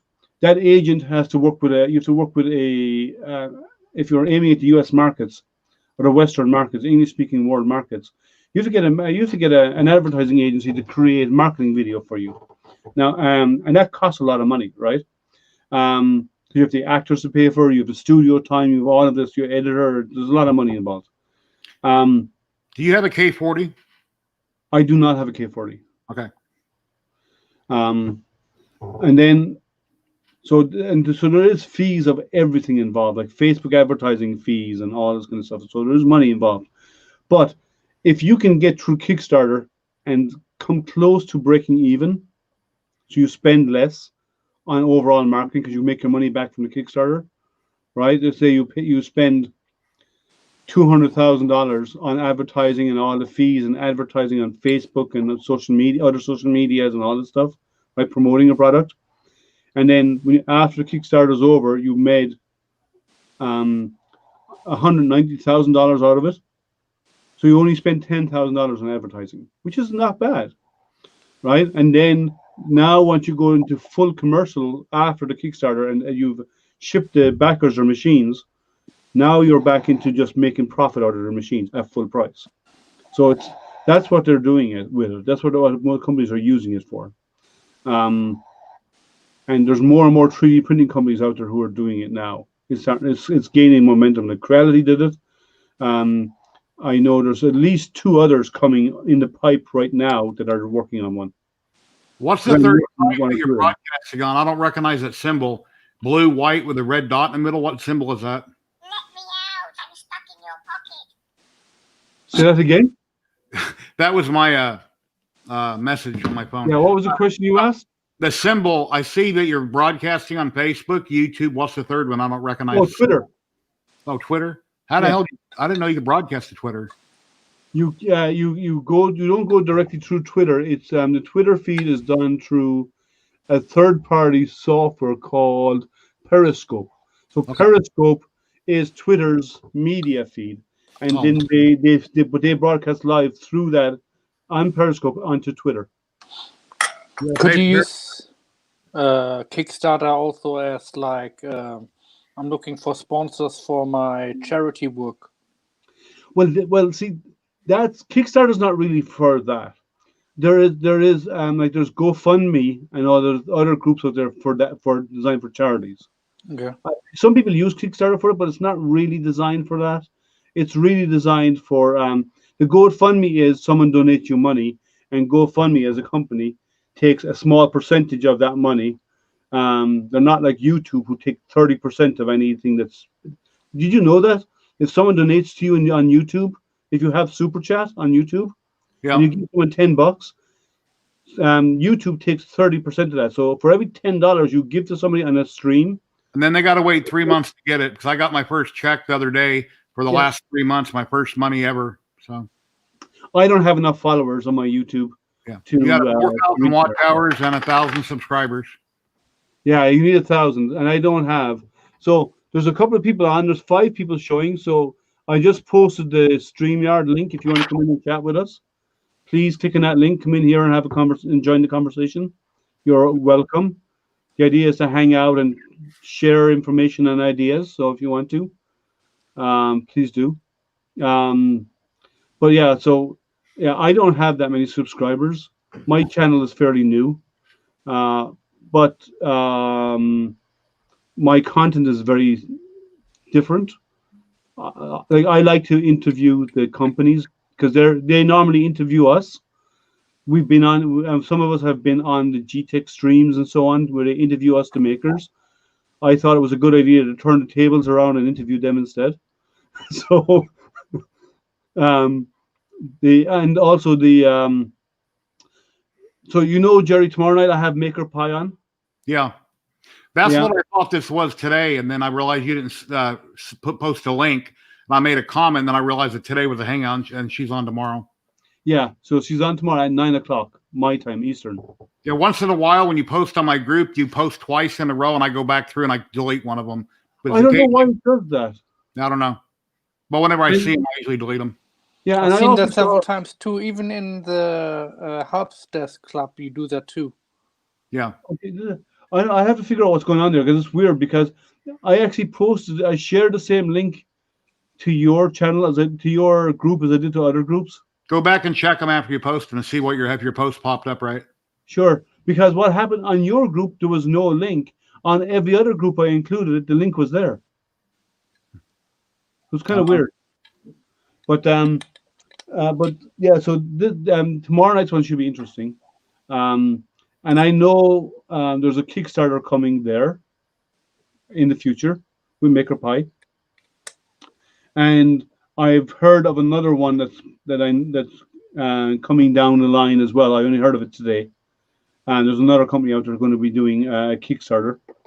So there is a few Kickstarters out there on the way down for 3D printing, and it's mostly for advertising, trying to get our name on the market, because there is a lot of small companies out there who are doing doing some cool ideas. I wish I would have got a laser 6 months ago. Then all my Christmas presents could be done on the laser, but I'm not there. So. Well, if you spend enough time with it now, you might get a lot cut between now and then. Well, I need a couple $100 to upgrade, and I can't even fire it before I'm going to do a bunch of upgrades before I even turn it on. Oh, why? Like what? Put air assist on it. Put another blower fan on it to back up this blower fan. I need to get a different motherboard. I'm not going to use a Cohesion 3D board. I'm going to use a what's that other company? It's another board that has 2-axis on it. It's $89 instead of $200. I can't think of the name of it. Mini Gerbil. Oh, the Gerbils. Okay. Yeah, the Mini Gerbil is 2-axis. It's $89. That's the same as what the Arthur uses. I'm not sure. I believe it is. Yeah. I think the Mini Gerbil was designed by. I'm not sure who designed. I'm not going to go there. So. Yeah, but I think the Arthur used the Mini Gerbil as well. It's a 32-bit board. I'm not sure. I don't know all the details about it. Yeah. I can talk printers and resin and prints, but I can't talk lasers yet. I just know very little. Yeah, I mean, not either. The K40 is a nice laser. Yeah, I don't know. My wife told me this. I didn't realize it in the comments, but when I had a Garrett on last night, 3D Print Farm, I guess Jim had made a comment, says, "Oh, you're on Jerry's channel, but you won't be on mine." Garrett was on Jim's channel a long time ago, so I don't know what that was all about. My wife told me about the comment. I overlooked it, but I didn't see that one either. Yeah, I don't know. I mean, Jim has pretty much anybody and everybody on constantly. So yeah, I don't know. Maybe he wanted him to come back on, and Garrett was too busy. I don't know, but I've never had Garrett on before, and every week I try to find interesting people to bring in and talk to about what they do, plus what else they do aside from that, in the real life. Yeah. Well, I keep trying to get Matt. Matt says he gets stage fright, but I'm going to try. I keep trying to get Spring at GTech to try and get Matt on to do a talk about all of his stuff, the cool stuff he's working on. Like he's doing some new Christmas decorations and stuff as well. They look really good, and he's been doing. And as I said, lithophanes has been his thing in a big way, but yeah, but she hasn't managed to twist his arm yet to get for him to go on their Maker channel. There's no reason to shy. If you don't have YouTube open, you're simply looking at a camera talking to you, and we're just hanging out at home talking. There's no reason to shy about it. I just think I have a terrible voice. No. And I stutter a lot, I think. No, I don't hear any. No? No. Okay. Just relax and chat like you're chatting with us. It's the same thing with them, but you can actually work with them on questions and stuff, so you know what your answers are going to be. Like pre-questions, yeah. Yeah, like you only do some pre-seed questions at least. Every time I have something on, like if I want to have Liam on, I'd say, Liam, we need to get together a couple days beforehand, chat for 10 or 15 minutes. And I want to make sure his video and audio is good, which I know it is. And then I'm going to let him know what questions I want to ask him. If there's anything wrong with these, let me know, and I won't ask you. Because you don't want to put somebody on the spot on live camera and ask them something that they don't want to talk about. Yeah, it's like most of the celebrity interviews you see on TV. 90% of those, they're pre-scripted, the questions that are asked. Now and again, someone will sneak in a question that they shouldn't be asking, and then the celebrity storms off the stage, right? Or off camera. So it's the same type of thing. You give them a heads up what's coming, what type of questions are going. An idea. Now you don't have to stick to the exact same verbiage or the exact same words. You can make some variation on it. You can add a question to expand on an answer that they give you or whatever. That's fine. so you can draw out a bit more information. But like, you create at least seed questions to get saying, we're going to talk about where you went to school, where you went to college, what you studied in college, like where did you work prior to where you're working today. Well, These are seed questions, and then then the conversation relaxes and it becomes natural after those. And you have your list in case you get stuck. here's my list of 6. What got you interested in the 3D printing and about when? Number 2, how many printers do you think you have owned and do you have a favorite? Number 3, do you have a favorite print? Number 4, do you have any other hobbies? Number 5, are you married, have kids, pets? Number 6, do you have any teasers of upcoming projects? And then at the end of the stream, I ask them, do you have anything you want to say to everybody? And then I let them say, yeah, love Jerry's channel. Like and subscribe and share it. Thanks, everybody. And then I take them off the screen. I tell them to wait for a minute. Then I go full screen. I say, thank you for watching. And, if I have a teaser on who I'm going to have it on next week, I'll mention it. Please like, subscribe. I really appreciate everybody. I run my exit, which is a big splash screen, says thanks for watching. Then I end the video. I pop back in and talk to my guests like this for a little bit. But sometimes when I talk to a guest in advance of going online a few days early, Nerese down in Arizona, today's 3D print, we talked for 4 hours. I wanted to talk to him for 10 minutes just about the stream. And we sat there and I was turning red about to fall out of my chair. He's such a funny guy to talk to.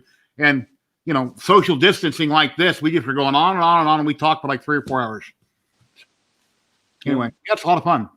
Yeah, and like I've done a couple of chats with the person I'm going with Alice that I'll be interviewing tomorrow to verify everything's good and to verify the questions are okay and the quality of the data and everything is good. And you normally start the stream. You start 30 minutes before the stream. You get on board to make sure your audio and your video is good. Just cross check everything.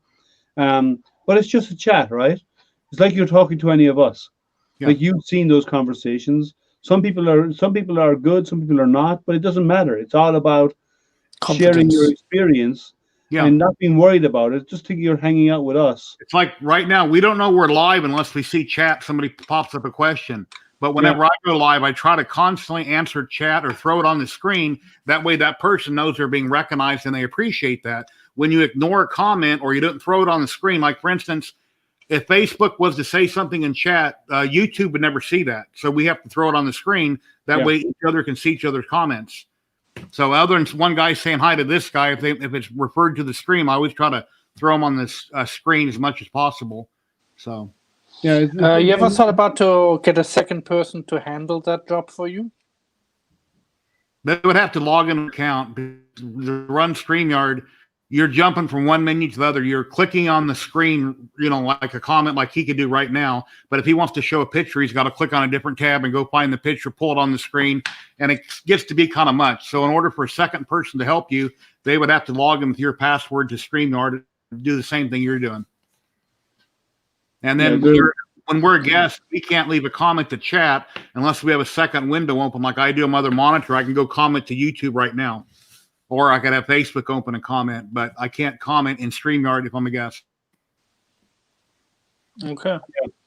And then Liam can dribble around. He can stick us on any one of the chairs. He can drag us and move us around if he wants, play musical chairs. Which I don't know. What Jerry means is this. Yeah. Oh, yeah. Yeah. Or you can change the layout. So like this. Or you can just go to me. I like the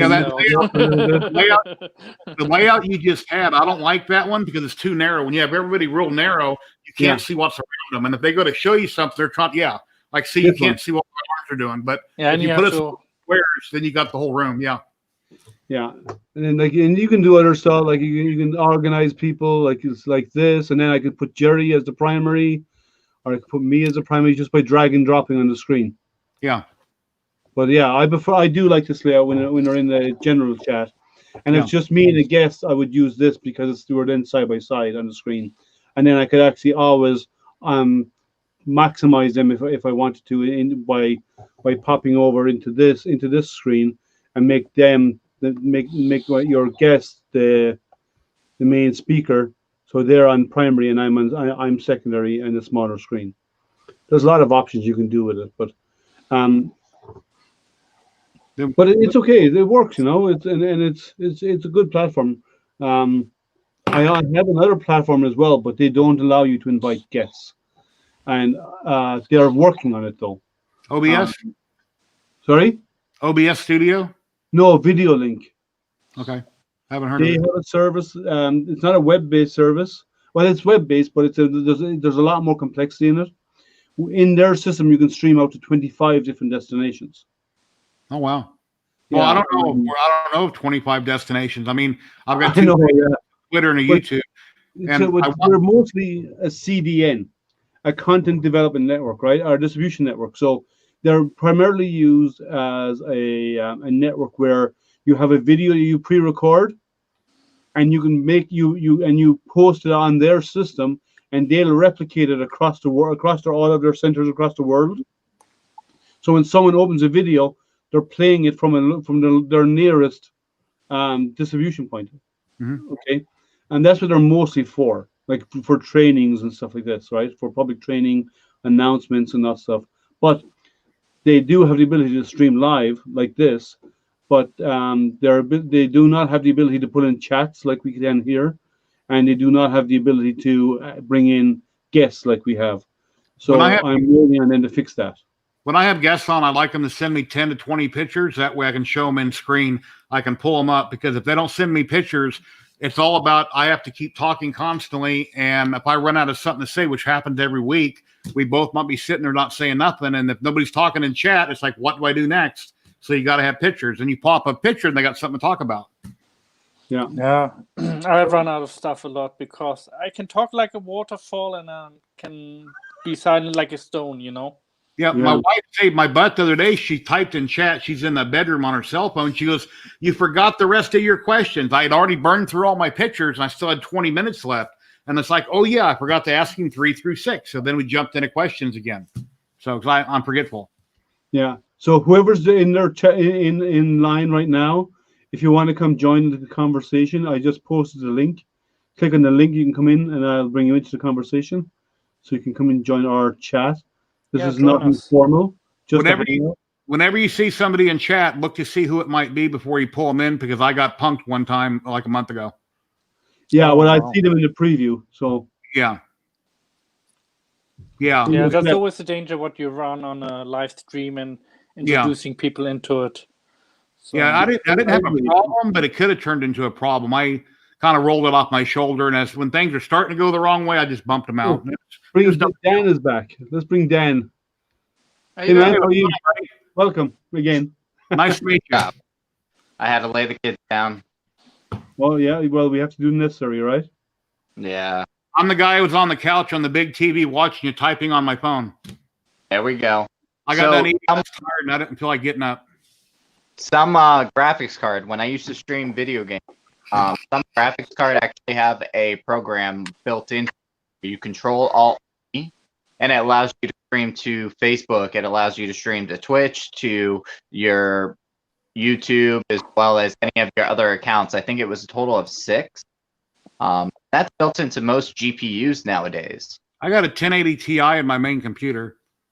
There you go.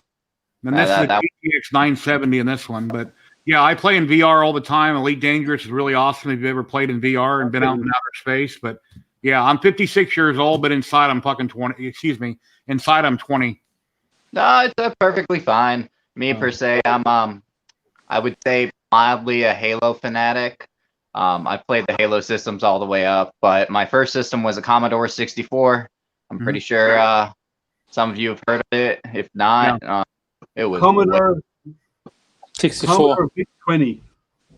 I'm sorry? I had my first was a Commodore VIC-20. There we go. There we go. Old school. See, I'm 50 years old. I had asked my son actually yesterday. I turned 34 this year. My son's 32, I think, or 33. I don't remember. He just had a birthday. Stop counting. Yeah, I think he's 32. My wife's like, well, when was he born? At night and day? How do I remember when he was born? Guys don't remember when their kid was born. They know what day. I mean, I lucked out. So all my children are born on the 9th or the 26th. I have a total of 4. Wow.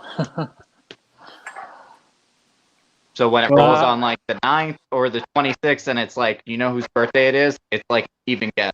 50-50 split. Just 1 second, guys. I'm answering a message. Keep chatting. Okay. Sorry, I need to get an answer to this. Yeah, I recently got a laser. I bought a K40. I know very little about it. I'm waiting for money to do upgrades on it, and I'm gonna start making all kinds of goodies. But I've got I heard. What So do you do with with a the laser, laser- actually? I have no idea. I mean, I thought about to get a laser, but I don't know what to do with it. So You can make stuff on coasters. You can make really cool pictures. You can etch on glass. You can sell your stuff and make a little extra money. A lot of people will try a diode laser and put on like an Ender 3, like for $50. That's really cool and neat and small. But it's something I would want, or an Otur laser, which has a lot bigger build volume, but it's still a diode. It's around $250 to $300. But at some point in a couple months or 6 months, you're going to get tired of it. You're going to want a CO2 laser. So I just bought a CO2 laser. And I should be happy with it for a very long time. And then if it ever pays for itself, then I can maybe get something else later on down the road. You can't etch metal with it, but for instance, I had a guy from Navari. You can etch metal because you need to have a fiber for it to actually burn into and etch metal. But you can, with a CO2 laser, you can actually, like, you have the drink cups or whatever that's anodized, Yeah, like powdered. you can burn the powder off. You can actually burn the powder off and reveal the metal underneath, and then that's a solution, right? Like this brass coins from Navari 3D printing. Yeah, let me make you primary. 1 second. All right. Let's see. Navari 3D printing. It's brass. It's very heavy. It's solid brass. That was burned on a fiber laser, and then he polished it. I call it my good luck coin now.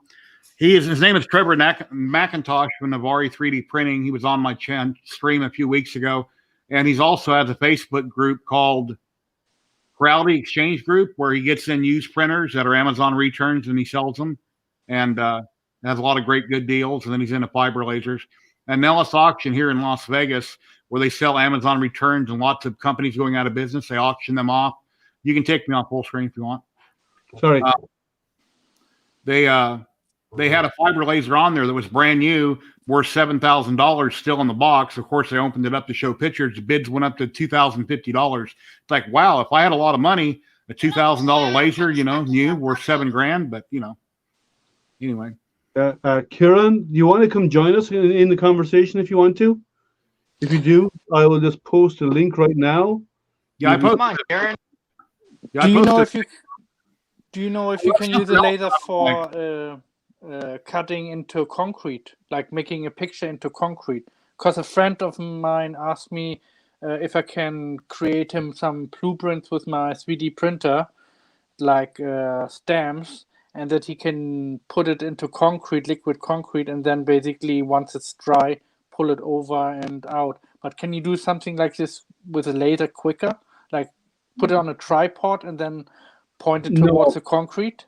A fiber laser would be the only thing, and it wouldn't be safe. What you want to do is, if you want to embed a design in the concrete, if you want it, as in inverted inside the concrete, you could potentially 3D print a mold in plastic. Yeah. Pour your concrete, and while it's wet, put the plastic on top of it and weigh it down. Yeah, you can buy stamps like that right now, but yeah. Okay. But your printer's so small. I mean, how big would your stamp be? At the very biggest, 400 by 400, 300 by 300, be an awfully little stamp to go around and start stamping everything. But the bigger ones you buy, like at Home Depot or Lowe's, I'm not sure what they're made out of, but they're black. They're not ABS, but they're something similar, real large stamps. And then on job sites commercially, they got big giant rubber, that looks like a big rug, and they'll throw that down. They go along with a big long tamper, and they tamp it, and they peel it off, and it's got a perfect texture. Well, you could do a couple of multiple plates and glue them all together and use that as your base. Or if you did them out, as Jerry said, you could use a flexible material and wrap the flexible material, like you print a few of them and wrap them around a wheel, like a leveler for a garden. Yeah, and roll it around that, and then roll that over the material, and that would embed the stamps. But it needs to be a lot of weight to push down into it to leave an impression. Now, if you want to do the inverse of that and have the the design raised above the concrete, you would have to make a concave version of their print. So, like you normally have a face, you would actually do what the face would be like from the inside, right? A concave version. Yeah. And Okay. you make a mold your face or a mask, and it'd be the inside of the mask. And then you put that in the base, and you pour the concrete on top of it, let it set. And then when you turn it upside down, when it's gone hard, you peel off your plastic, and or your if you use that like a TPU material, you peel that off, and what would be left would be a three-dimensional face coming out of the concrete. Yeah, So that's there are what my ways to friend do it. wants. Yeah, but you depends on how you want to do it. There's ways, but there's a lot That's of what work at involved. the beginning of the stream, Google it. But yeah, unfortunately, we don't all have the right answer, so you just have to Google it. And a lot of times, I sit down in the living room, I watch TV, and I turn on YouTube, and I have a question in my head. I need to Google it, but I'm hoping YouTube has that answer, and usually they don't. You know, the videos in general covering about this or that, but I'm looking for a specific thing on like a laser printer, and I can't usually find that specific thing unless the person put enough tags in their video that word would come up. So, but there's so Daniel is doing a really cool project of trying to make a giant statue out of 3D printed statue of a nurse. Correct? Correct. So we're gonna break the Guinness Book of World Records for largest 3D human print. We decided on nurses for the sole fact of what they're going through. We see countless times of the troubles they're going through. I'm pretty sure you all keep up with social media. They're going through hell, and it hasn't stopped since the beginning of the year. So the way I see it is on height-wise, we don't want to release just as of yet, only for the sole factor of that one person sitting out there with 20 some odd printers in their garage, and they're like, hey, you know what? I've seen a couple really big statues that were like 10 or 15 feet that people made of themselves. So obviously you know all this. So that'd be really cool to see something huge. God forbid it falls over on you. So have it secured to something.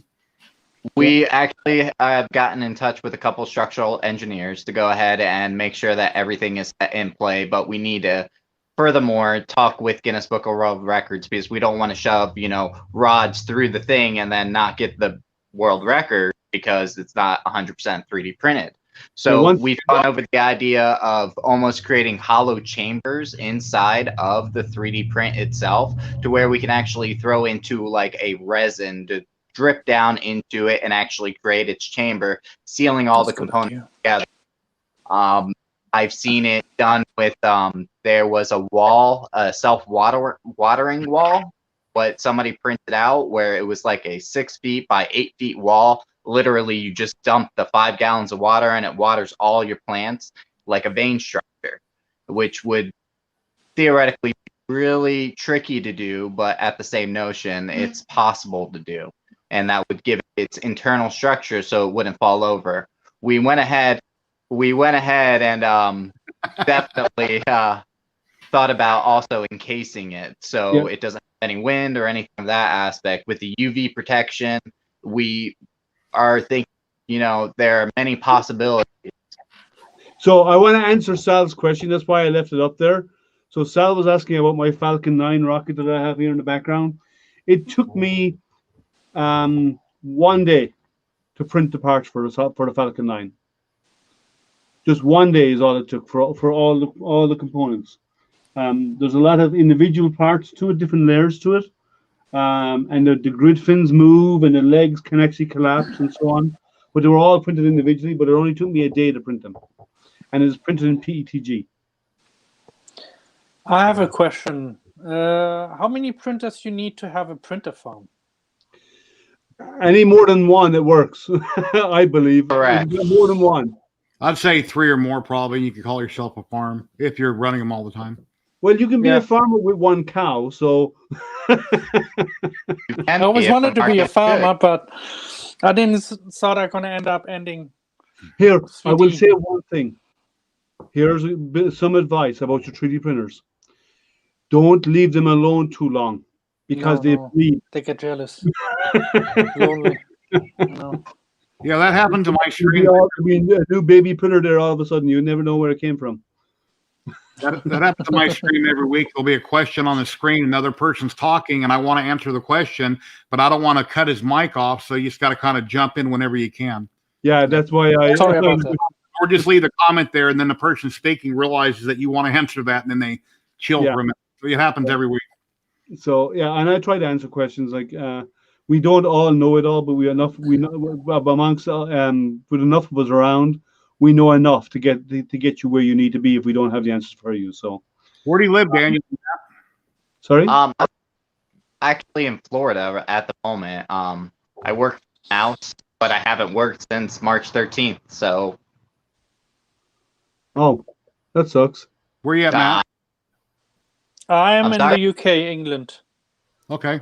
Sal, And that was I'm printed in. Sorry, Sal, that was printed in PETG. I didn't use PLA because it's too brittle, and I didn't use ABS because the stuff is not safe, bad for you. So PETG is the safe version of ABS. I live in Vegas, Las Vegas, Nevada. I And used I'm to in- live there. I'm in Nice city. Michigan.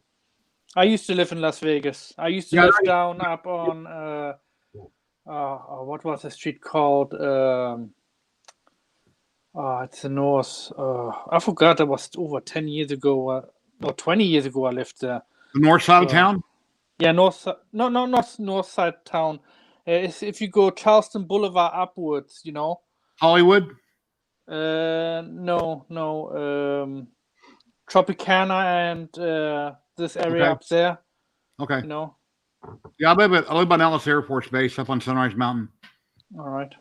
nice area. Yeah.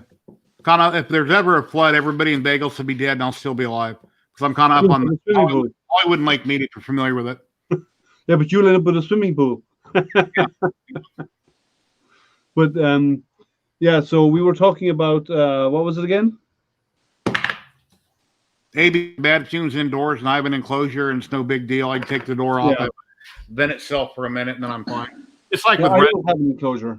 Resin don't really smell, but when you first take it off, it hits you right in the face. You can kind of smell it then. So just take the top off. And Canadian Maker Project. Hello, Ron. How you doing? Hey, do you want to come join the conversation, Ron? Here's the link. Yeah, Ron. Jared, yeah. what's your biggest print? Charleston Boulevard and Antelope Way. I used to live. Okay, Come join us, Ron. another end of town for me. My biggest print or longest print? Biggest. I don't do a lot of big stuff. I do a lot of long prints, though. Yeah, me too. Like these, which is for the blind to learn astronomy. Correct. They're 9 days to print. In My Milan, last print was 18 days. but it's 9 days to print Wow. because Still you a lot have of to time. detail. So I print slowly. Understood. Because I don't want too much post work to do, because you take away from the texture of the lines and so on, and you need to keep that, because the large bumps represent stars. The lines between the bumps is the shape of the constellations, and then there's tactile arrows to go from one object to the next, so they can navigate around it.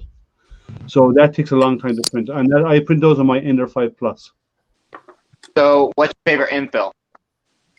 That infill depends on what the part is going to be used for. Like I know Jerry is bringing out his Ecto 1 right now. Here's a big car. Yeah, There let we me go. that deserves prime time, Jerry. Hold on 1 second. It needs There a you lot, go. but I've got Oh all wow. the stuff is just sitting on the top. I've got everything printed. All the stuff that I could print in resin, I did in resin. But it'll have doors that open, it'll have lights, it'll make noise, and have stickers on it. But it's 3 foot long. I've got about 12 rolls of filament tied up in this thing, plus all the other parts in resin, quite a bit of resin. And that's my second biggest thing I've probably ever done. It'll probably take me 2 or 3 months to finish it, because I'm tinkering on lots of projects. I feel you on that. So Hey, how Ron. much money did you put in?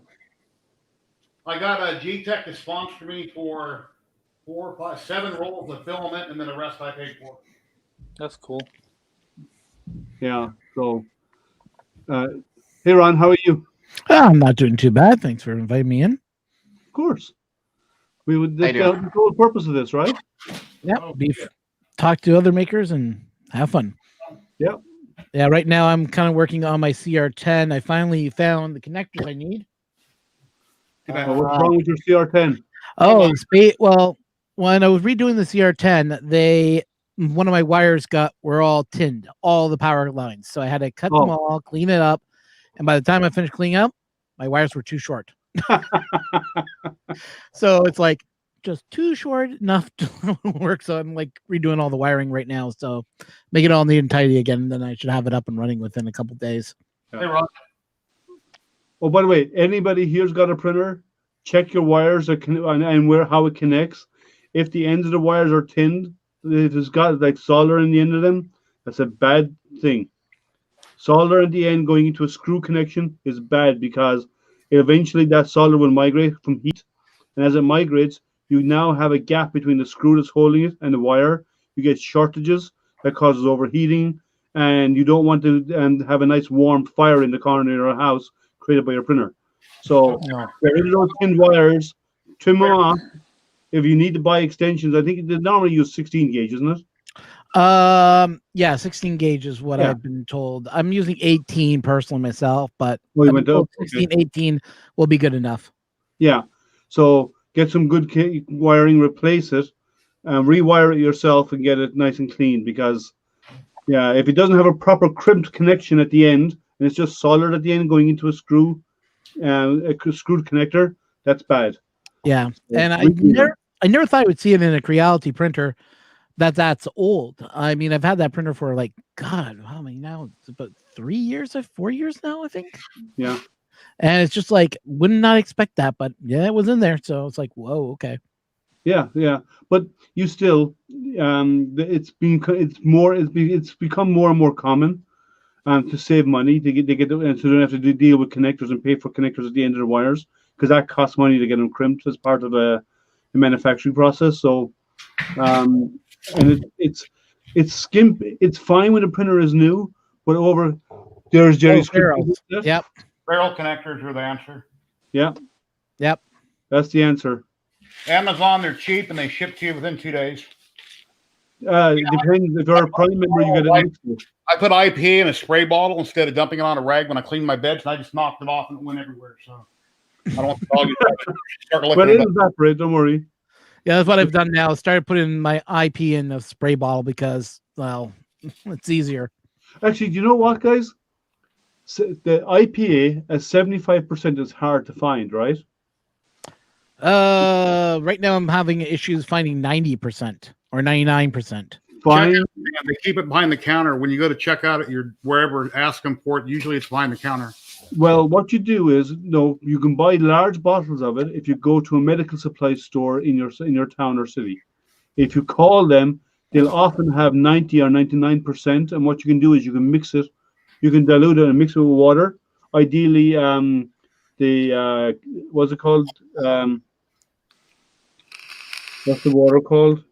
Where they evaporate it? Oh, distilled water? Thank you. Oh yeah, I couldn't. The word was out of my head. So if you do a 50-50 mix, now you have 50% isopropyl alcohol, right? Because that's all they do is they dilute it. They get 100% isopropyl, and they mix it with a percentage of water, hence making it whatever, like 50% or 70%, a 30-50 mix or 30-70 mix, right? So you can actually do that yourself, and using distilled water, which you can buy.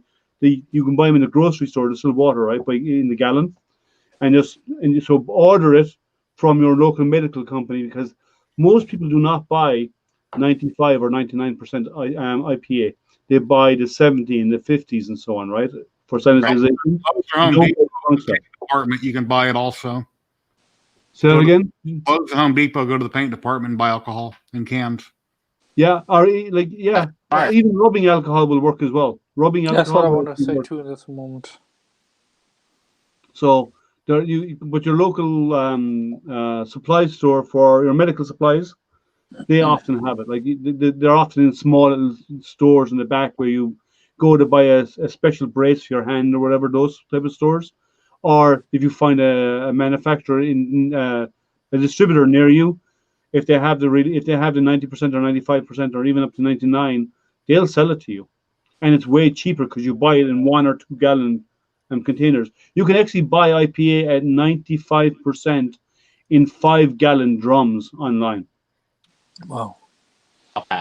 I'm not saying you can, right? If you really need a lot of it, it's out there. There's no shortage of it, right? Really, its shortages is in the stores because people go buy it in the stores all the time. And if you're not sure if it's water or alcohol and you got a cut on your hand, just dump it on your hand. You'll know real quick. The hard way. Yeah, it's also a way to get chemical Paper burns. Plus IPA, you'll know it's sure if it's real or not. I've never spilled alcohol ever in the last 4 years I've been printing. And now that I put it in a spray bottle 3 or 4 days ago, I knocked it off the counter with that Ecto 1 card and made a big mess. I've never spilled IPA until just now. You know, you just spilled gold right now. You know that, don't you? Yeah, I lost half a bottle. So Yeah. I've been having pretty good luck at I'm smelling my hand. Am I going to go boom here? But anyway, no. No. but I've been having good luck finding it at small markets. Like you might have them over there with you, Jerry, but Dollar General, $1.50 a bottle. Yeah. What? $1.50 a bottle? Well, Dollar.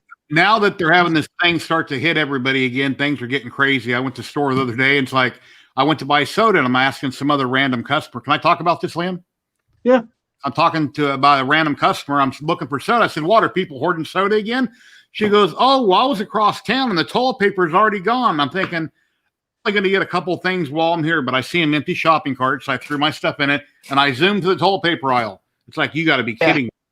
I was able to buy a big giant pack, one, but there's only like 10 left, and the whole aisle is empty. I'm thinking, what the hell is wrong with people?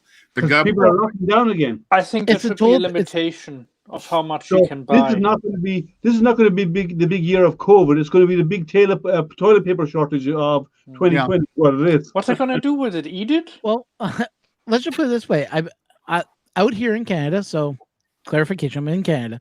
So we have right now going on is there's a paper towel shortage going on right now.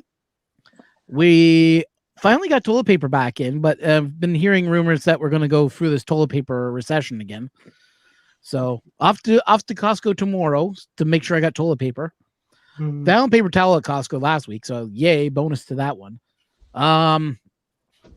What else did I hear? Now I'm hearing that there might be water shortage, so everybody's buying up all the jugs of water that you can find. It's just Don't getting you have crazy. taps in Canada? I mean, you get water out of the water faucet. Could you have Well, a faucet? in There we Canada? go. Out here you in go, our Jerry. neck of the woods, it's all hard water, so you have to have water softeners. All right. So 2020. Well, you can buy a Tefal or what's it called? I love that. Pritter. The little cups. It's like a container where you put on top the water in, and then there's a filter and filters it through. Yeah. oh, you mean the Brita? Britas? Brita, the yeah, Brita Brita. systems, Yeah, the Britas don't survive after Hey, that. Hey, Ron, all over town here in the U.S., you go put quarters in a machine in the shopping center. You take your 5-gallon jug and you fill it up, and those will never run out of water. And that's No. filtered just as good, if not better, than the grocery store. Yeah, no, Exactly. I do that already. I go to a place called Water Depot out here. They refill the jugs. But also they've had issues where they've run out of water in their filtration systems. Wow. These are hooked up to city water, and they're filtered and UV lights, whatever. They're not maintained. They're unmanned. Okay, so there's yeah, I know what you're talking about. It's almost I like have one. I have a filter in my refrigerator. that filters the water. Yeah. Yeah, in my refrigerator, I have one in the refrigerator. Yeah. And I go to the refrigerator, push my glass in, fills it with water or whatever else I want. It's filtered. Even though our city water is really good, it's not hard water. I think it's really good water. But I filter it, right? And the refrigerator does it for me, so I don't have to go anywhere else to get bottles of water or. Yeah, it's just But I do. with our water, it has a weirder taste to it. I just don't like there's something about it. It just Are you doesn't close taste. to Michigan? American water is bleachy I compared know to you're in European Canada, water. Close to Michigan. Well, no, I get my water straight from Lake Ontario. Like when I used to live in Mississauga, Toronto area, it used to come from Lake Ontario. Now that I'm in this neck of the woods, which is Kitchener Waterloo, they draw the water directly from what's known as the Great River.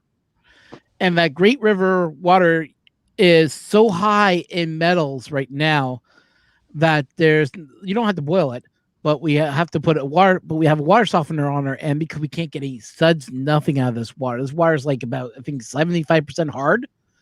So that's why I have the water softener. But the water softener is on the main line, which then I get all the water softener water throughout all the taps in the house.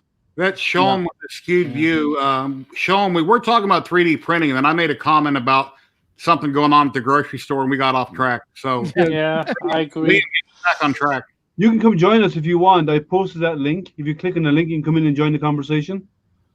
That's to a skewed view. If you want to come join us, click on that link that I posted, and we can talk about 3D printing or the great toilet paper shortage of 2020. But one last thing I wanted to say on that note on what I started is that didn't everybody learn the first time that the stores don't shut down? There's no reason to bum rush it. It ain't going exactly. Right. So hopefully all the companies stocked up, so now the stores quickly will get it all back and it won't run out again. Because it's not only that, Jerry. It's if people go and they buy, like I saw people when COVID first really hit and there was talks about doing lockdowns.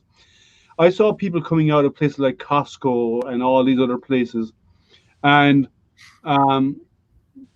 it was to the point that they were coming out with like the jumbo big bags of these rolls, you know, maybe 30 or 40 in the bag in these big containers from the big box stores, and a pallet. They'd have 5 or 6 of these in a trolley, and they'd have 2 or 3 trolleys full of them. Right now, if everybody goes out and everybody buys like that, of course there's going to be a shortage. But if you like, there's still food on the table. The stores will still be there getting food. There'll still be toilet paper delivered to the stores, right? You just need to not hoard it and buy it up so nobody else can get to it. You just go and buy like you always did because the products are still there. This hoarding mentality is what's destroying the supply chain. And stores can't keep up. If that stops, there's plenty for everybody. Oh yeah. Yep. It's selfishness. Yep, everybody wear your mask, but don't shut down because everybody's already lost their jobs and they're losing their businesses. People need to stay open, but they gotta enforce social distancing and make them wear the mask. Yeah. Mm-hmm. Can't shut the country down again. It already screwed everybody the first time. I know this is going to upset people.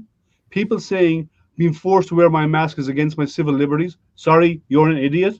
No, It does. It is not against your civil liberties. It's for safety.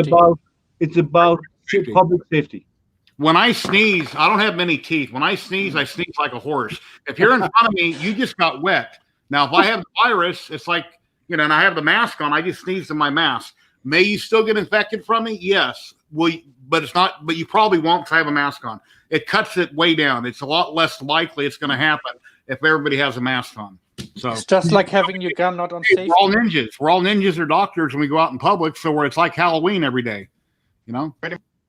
Well, did you see the one I posted the other day, Jerry, about a week ago or two? It says it's a picture, it's an image, and it's the first one is it said 2 guys. If the 2 people are naked and one guy pees on the other guy gets wet. If the other guy wears pants, he gets not as wet, but he gets a little bit wet.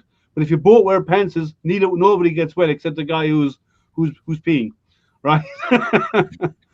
So virus is the same. If everybody wears a mask, the mask stops it traveling and it doesn't go a distance, right? It actually diffuses it and slows it down, and and that helps it.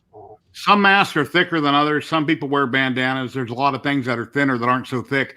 I have a lot from construction that I used to wear in 95s, and they restrict your airflow, but you can breathe. You're not going to die from it. You will fog up your glasses, so just find something that works for you. There's different kinds of you can use anything that'll block your nose and mask. It doesn't have to be thick material. So Yeah, even a scarf, which Yeah, is what my It's about friend does. slowing it down. like a And by the way, bandana, anything can work. a mask has to cover your nose and your mouth. Doing this is pointless. Yeah. Mhm. You gotta Right? but you gotta love some of the mask wearers, you know, and they got the mask down here.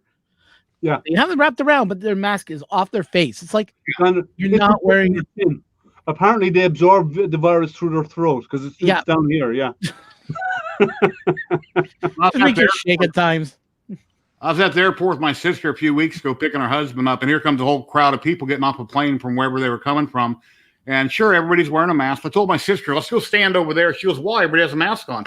I said, I don't care. If somebody might have it, I don't want their air blowing up on me. I just want to be away from people. So, you know. Yeah. Well, I don't Okay. wipe off my groceries or nothing like that. When I get them home, I put them away like normal. I carry hand sanitizer in my truck when I go somewhere, but, you know, whatever it takes. I take Humira. And that shuts down my immune system. If I get infected, I'm not going to be screaming anymore because it'll probably kill me. And that's what I've been told. So I can't afford to get this virus. But I'm not crazy about it. I mean, I still go shopping when I need to. I'm just mindful of what I touch and who I'm around.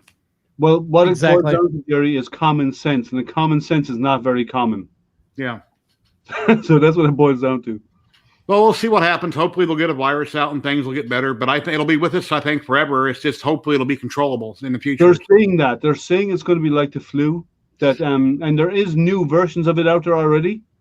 But eventually it'll get to the point that it'll affect less and less people because we'll slowly build an immunity to it. But it's pervasive enough right now that we need to get inoculated against it, and they're working on that. But by the time that those inoculations get down to everybody, it'll probably be 6 to 8 months, maybe 12 months time.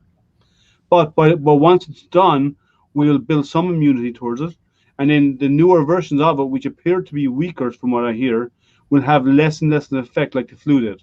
So over time, you'll get the flu, it'll pass.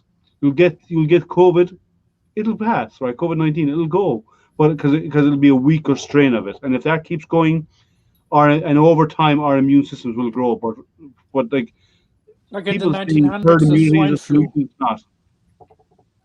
In the 1900s, the swine flu, 1916, I think it was, or 1914. I mean, that killed 30 million people or 50 million people. And that's basically the same type of flu, I think. What? What? Sorry, that's a funny comment. Yeah. Ah. But no matter. So back to 3D printing. Yes, thank you.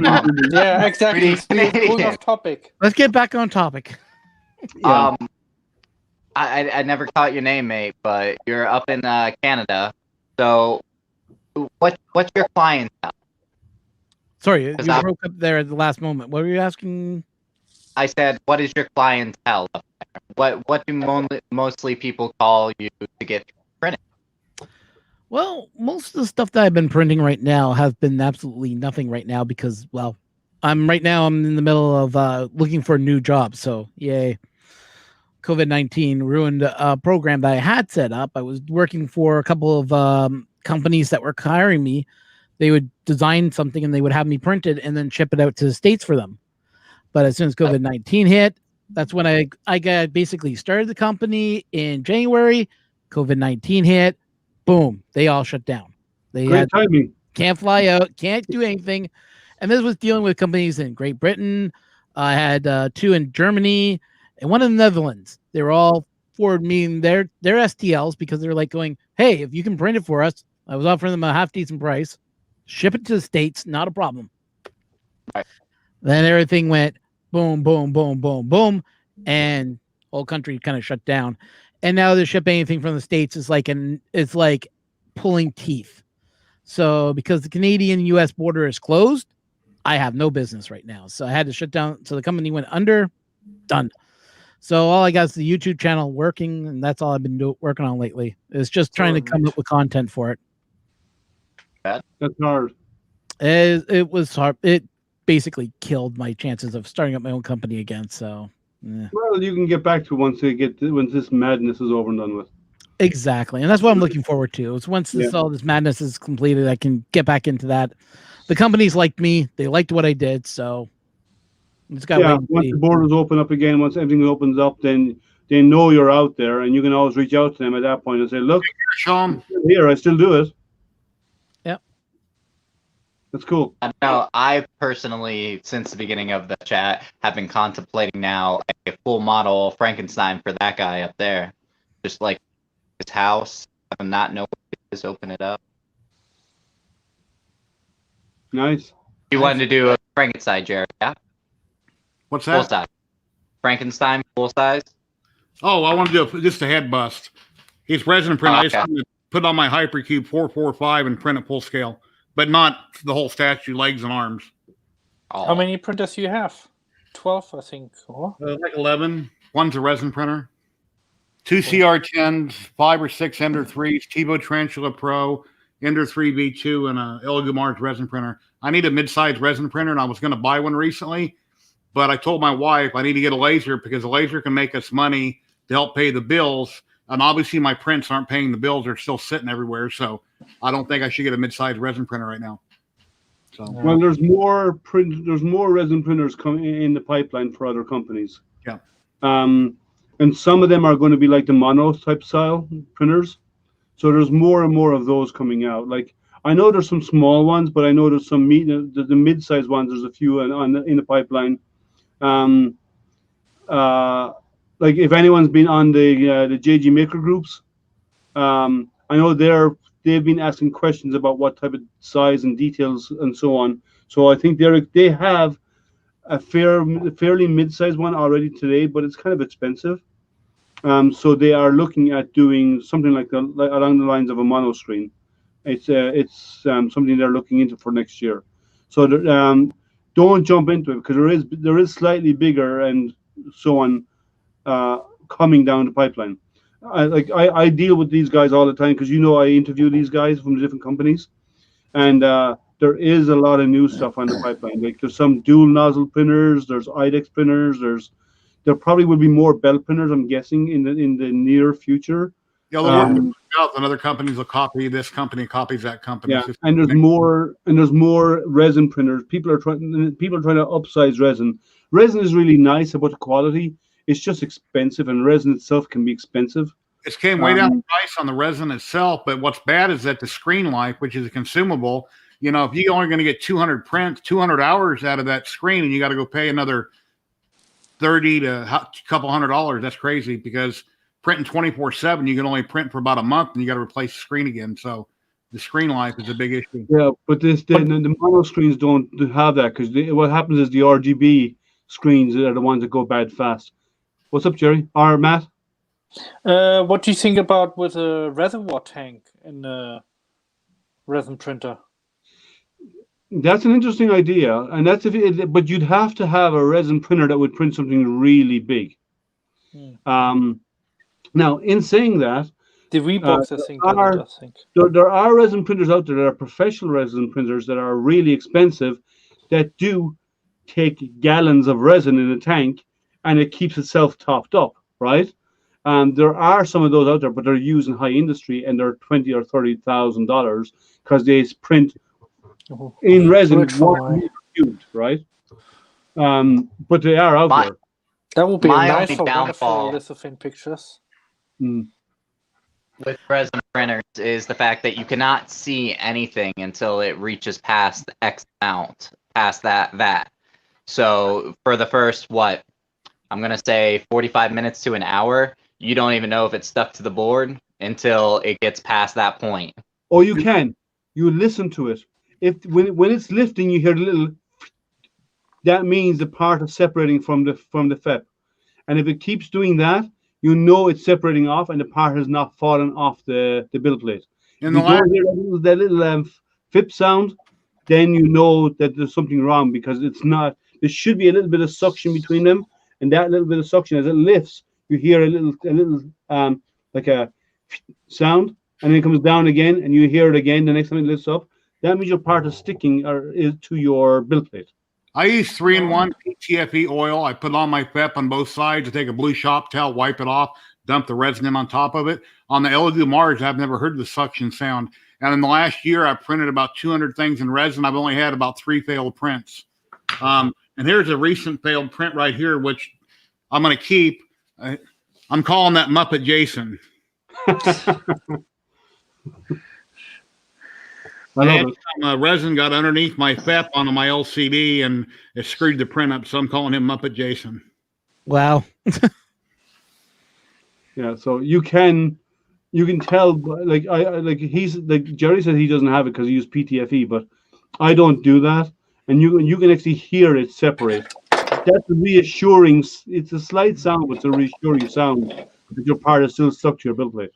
The number one problem where I have screwed up my FEP twice is I will have a failed print or some ports that come off when I take the model off, and I forget to take my plastic spatula, go back through the vat and get those parts out. So then when I start the next print, it comes down, and I just rip my FEP that quick. Or you you forget to take the debris out. But if your whole model's intact, you know, you don't need to drain your resin and put it back in. Just run your plastic spatula slowly through it and drag it up the side. And if something's stuck in there, you'll feel it and you can get it loose and scoop it out. And then I clean it off, wipe it out. And then I use spray away glass cleaner. It's like a foam.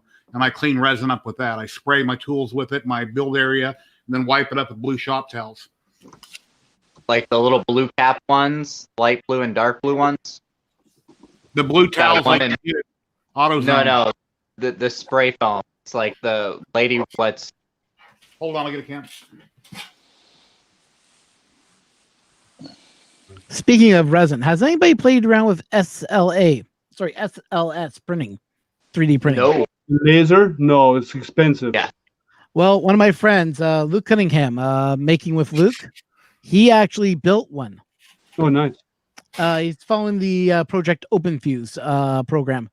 And he has a whole video on how he built it. It's actually very interesting to see it, how it looks. Share it with us if you have the link. Yeah, I do. Let me go pull stick it into the private chat. Okay. And then I'll paste it out to everybody else if anyone who wants to see it. Yeah. But you can make your own resin printer, either SLS or the UV yourself. You can build your own. They're not like, you must remember it's only one axis. It's just a Z axis, right? That's all that moves. Nothing moves. Oops. Yeah, I had Ron on a little over a week ago, and he's talking about building one, and he hooked me up with a couple sites where I might be able to buy a larger screen and get a port, but then he's going to design the whole thing out of 2020 extrusion. And what I was looking for was more of a blueprint type thing where I see the whole machine and I can kind of recreate it off the paperwork or the PDF file. Yeah, I'm sure there's somebody out there who has actually designed them and actually made the plans of their builds available. Everybody builds 3D printers. Why can't you build your own everything? I mean, if you know where you come from, just throw it together. The hardest thing is getting the right type of screen, and as well as that is getting the UV light, the right power UV light. Like, you don't need a 90-watt UV, but you probably need a 30 to 60, somewhere in between there. My valve, I go 3/4 of the way up. I put as much resin as I can in it for two reasons. It keeps everything cooler, and I don't have to worry about it running out. I don't just put half. I don't go to the line. I put 3/4, and I put enough in that I know when it goes down, it's not going to run over. And that's how much resin I usually keep in it. Yeah, and that's a sensible thing. I do the same. Don't you think they should create a resin printer with an overflow system? No, you're better off. It's better off to make the resin tray deeper, if anything, rather than doing an overflow, because you still have to do a cleanup, even if it overflows. Like, it has to go somewhere, and you have to clean it up afterwards. It just gets messy. So it's easier just to make. If you want to do a longer print, it's either open it up and top it up every now and again, which I have done, or get a resin vat that actually has more height to it that won't impede on the Z-axis coming down. Yeah, that's why they got a recommended line. That's why the companies put a line there where they recommend you fill it to, so you don't accidentally go all the way to the top, not knowing any better, and then the first time out, then it runs everywhere. Yeah.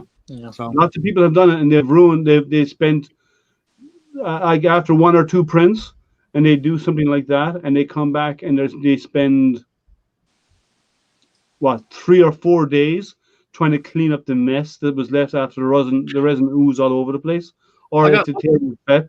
I got lucky with Muppet Jason because the resin that got on the FEP had dried and was cured. But when I took the vat out, I was able to take my blue spatula and very carefully I knocked it loose and it didn't damage it. Thank God. Yeah. But so there's, you just have to be careful with them. And like, there's other aspects of resin that are just dangerous anyway. You know, resin is an immune suppressant. If it gets absorbed into the skin, it affects your immunity. It can affect some people. It doesn't affect their skin, but other people it gives them third degree burns. So, and it's not immediate either. You won't know for 24 hours, and all of a sudden you get an itchy spot, and it keeps getting worse and worse and worse, and all of a sudden you have all these red blotches because of it. I've seen people who it has affected because they spilt it on themselves and didn't clean it up immediately. So there's that side of it. So resin is nice because of the quality. What they need to do is come up with a resin that is safe. So it won't damage the skin. So you can non-toxic. Non-toxic. What about the bendable resins and stuff? I know there's harder ones like ABS, but I also heard there was like a rubberized. There is flexible resins out there. They cost more, but there is flexible, but it doesn't matter.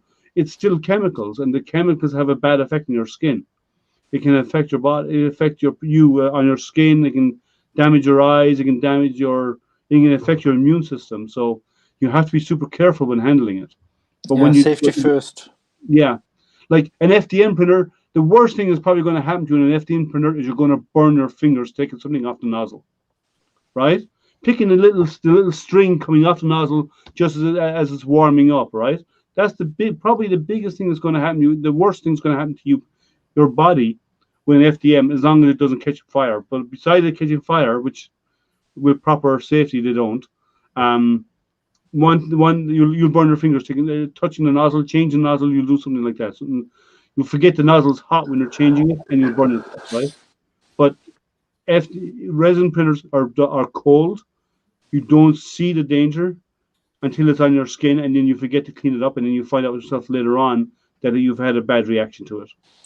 I think and I see it in companies, in warehouses. They have something like if you get splashed in your eyes with some kind of liquid, they have a watery liquid what you pour in your eyes to actually get the stuff out. And I think they should create some kind of first aid kit for resin printers. Maybe there is IPA. Yeah, wipe it up with God and then clean your skin. All right. I learned something new. That's all it is. And now they have washable resins that you can wash off. The newer resins, so you can actually wash your hands with soap and water and it's gone. But you have to do it quickly. You can't leave it on your skin for an extended period because that's what causes problems. Yeah. You know, 5-10 minutes. On your hand, go wash your hands and go clean it off yourself, and then go back and then go back doing what you're doing. But you should always wear gloves. The face mask is to stop it from splashing in your face, not from the smell of it. Right, it's to stop it splashing back into your face. That's why they give you face masks with them. But rubber gloves are an essential part, all the way up until it's gone through your curing station and been fully cured and it's hard, completely washed and cured in your curing station. Then and only then is resin safe to touch. I sent you a private comment about something, so you don't have to read it right now, whenever, but just don't repeat it. Okay. But how do you feel about clearing FDM print with resin? I've heard of that, but I've never done it. I've heard that if you have layer lines and stuff, you can paint it on, cure it, and it'll be nice and smooth. I don't know how well it would bond or paint. It bonds really well. You've done it? Yes, and it gives a really what you do now. Depending on the resin, if the resin is pretty liquidy, you can just paint it on, and it will actually settle itself level. If the resin is thick, you might have to put a small bit of IPA into the resin to make it more liquid, less viscous, and then paint it on. But it works really, really well. Experiment on a bad print or something, probably. Well, we just paint it on a board or whatever, and then turn around and put it into expose it to UV light, put it out in the sun or whatever, or into your curing station, then turn it over and then paint the other side. It works fine.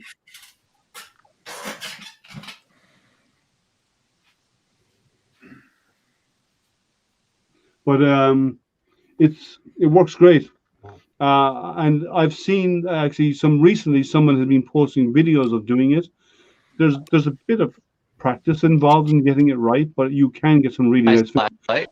Yeah, I have a handheld one, but I also have a curing station, so I can use that as well. I have the Soval curing station. So go ahead, Jerry. I went to Lowe's about a year ago and I bought a trash can that you put your foot on. It's chrome. I took the guts out, the foot stepper thing, and I took UV light and I ran it all the way up inside. I bought a little turntable off Amazon and I set it on a mirror. So I got a 12-inch mirror that way reflects off the bottom, reflects off the sides, the top, and then I just plug it in. But then I go to the microwave and I set the timer. But unfortunately, I usually forget about it and I'm watching TV or I go do something and things cure for hours and hours. And then a few weeks ago, Sunlu sent me their little curing station that they sell for $50, and it's good for prints this size. You could probably put something like this in it. That's PLA, and it goes together real easy. It's got one light strip. It's on a timer. It shuts off, and that's cool that it shuts off because you don't forget about your print. So yeah, well, if you can get a timer. I mean, adjustable digital timer. Yeah. You plug into that and then you set it. Yeah. Well, my curing station does 2, 3, or 6 minutes. You just push a button and then you just go and then it turns itself off.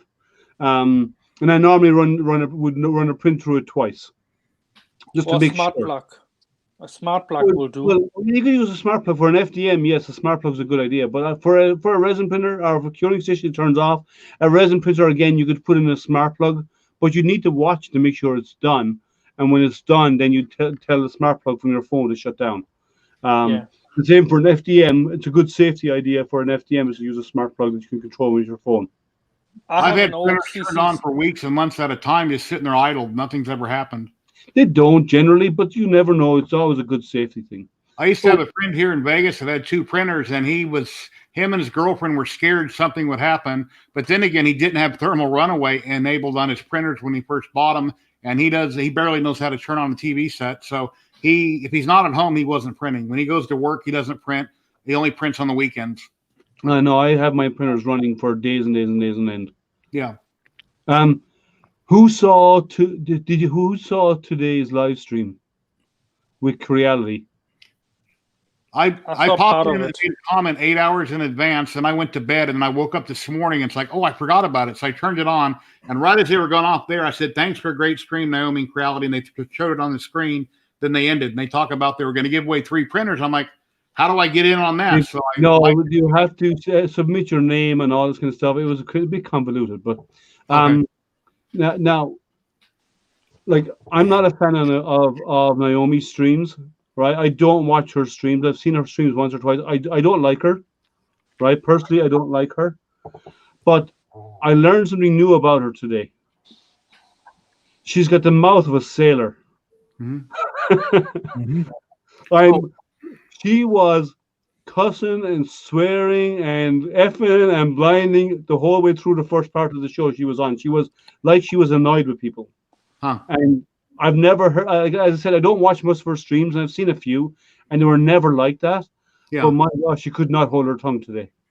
I noticed at the end of the stream, which I only watched the last 5 minutes, when they thought they were off camera, she got up quickly, went around, and started loading her bag up to leave, and they were still live. But I don't know. I mean, I've watched most of her content. I enjoy most of it. And one thing about when you stream and you're talking live like this worldwide, you should bite your tongue, I think, on any opinions of anybody, because this will be around forever.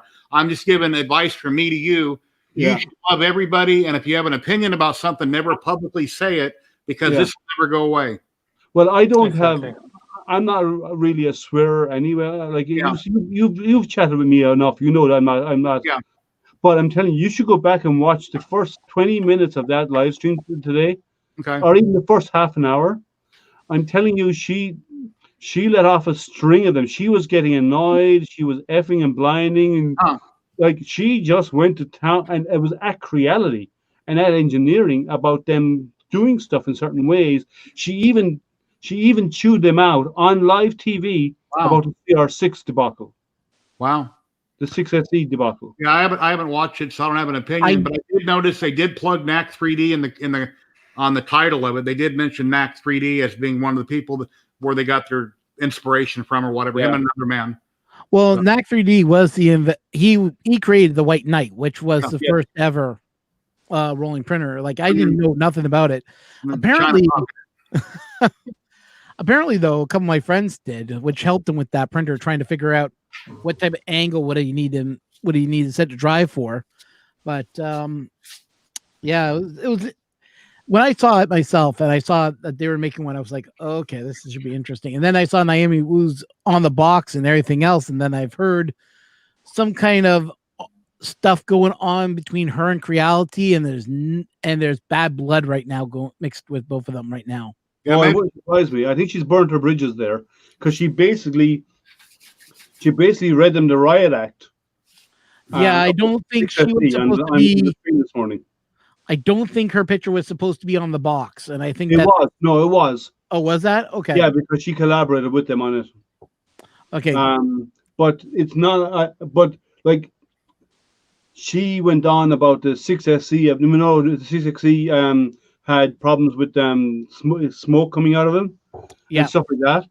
And she read them the riot act. She said it effing this and like she just went at them, and then she was talking about the design, and she got really angry about some of the design decisions that she stood her ground with them, and she was effing and blinding. I'm telling you, you could see the Creality people there.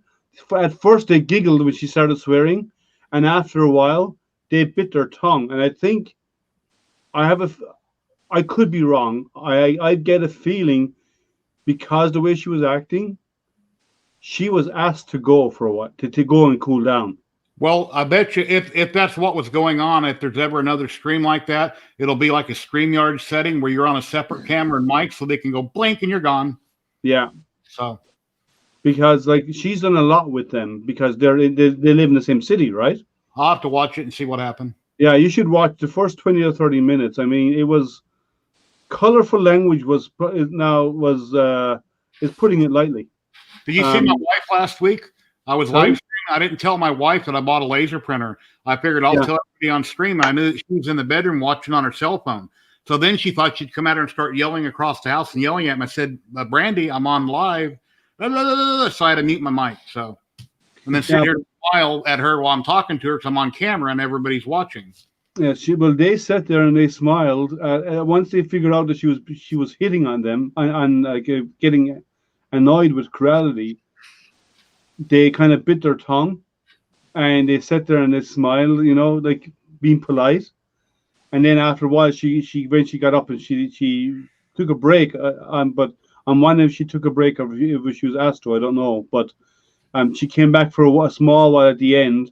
And then she was you saw her grabbing her stuff and moving off camera at the end. Yeah. I think she was just annoyed with them. But yeah, there was some. I think if you're in a public eye, you should be calm, decent, and no verbal. You can scream and yell at somebody off camera if you're annoyed with them, but on camera you're there to help them market it. And she didn't do them any favors. She didn't bite her tongue whatsoever on the stream this morning. Now it sounds like most of you have not seen the stream, so you're probably all going to rush off this and go watch the first 30 minutes of it.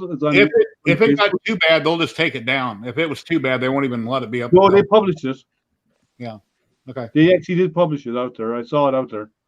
So I don't think they've pulled it again, but I did see it out there earlier on. So and then when G-Tech had me on live, because of the language barrier, I could understand her okay most of the time. But since audio was breaking up and I don't have perfect hearing, I'm glad that she sent me all the questions and I printed them out. because that way she started talking about something I didn't quite understand her. I could look at my paper and I could figure out what she's saying, and then I could answer it. Because things breaking up or we lost connection, so then I was live by myself. And you know how that goes. I talk all the time live, so I can just go by myself.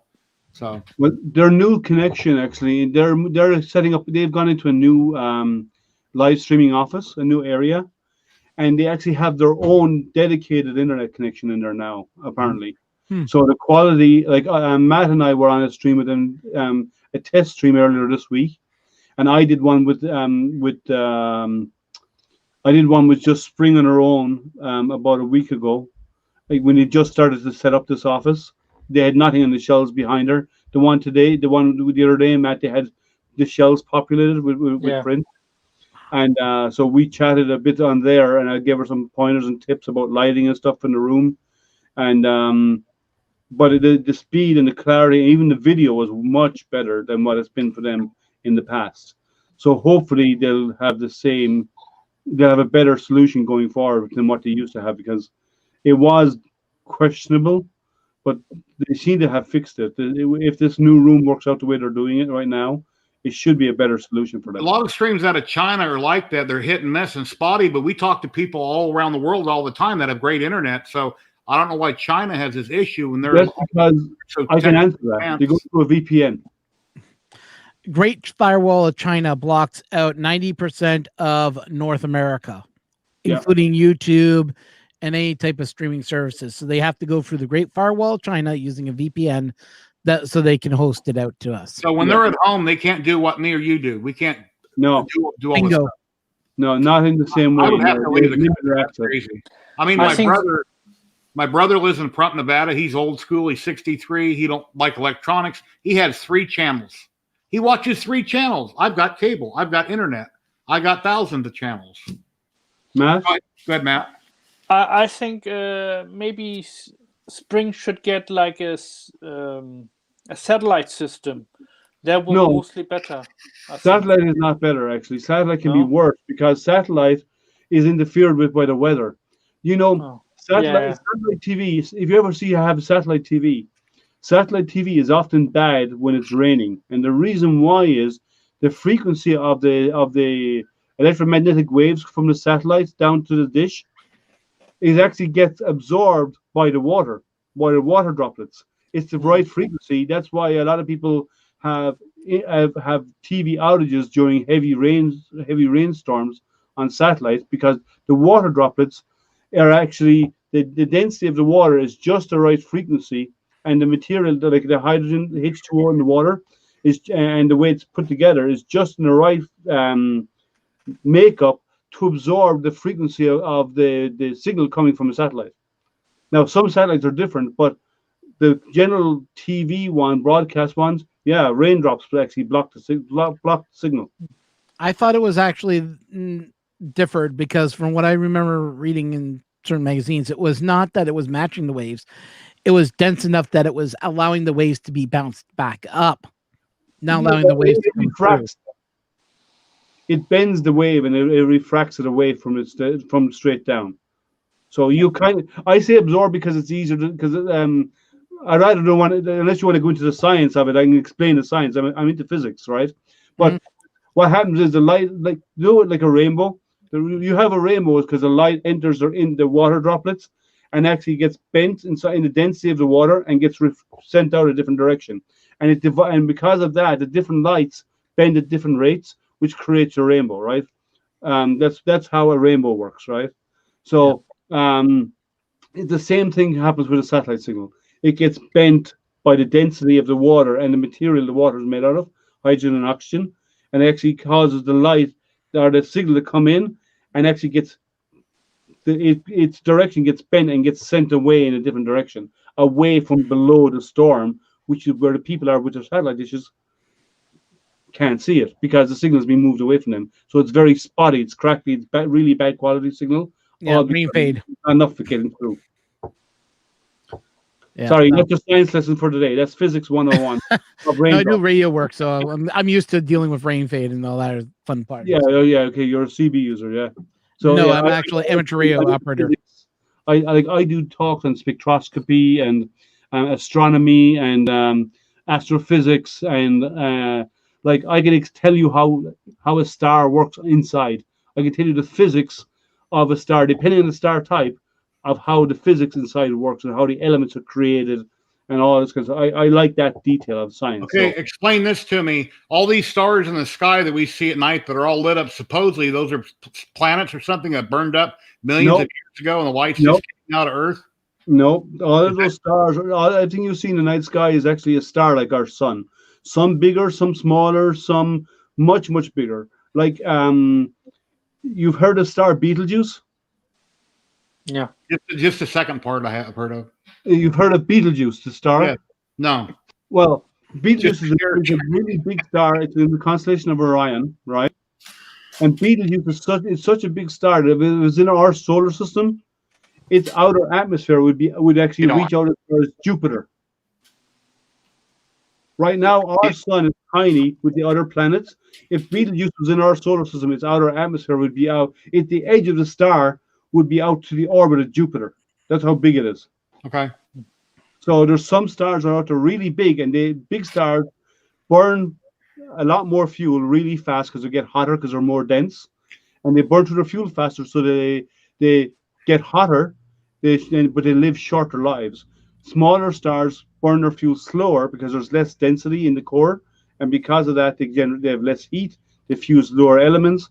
It takes them a lot longer to burn through their fuel, the hydrogen fuel, because that star fuses hydrogen into helium. That's how a star works. And then it goes through that process, and smaller stars like our sun will live for 10 billion years. It's about halfway through its life.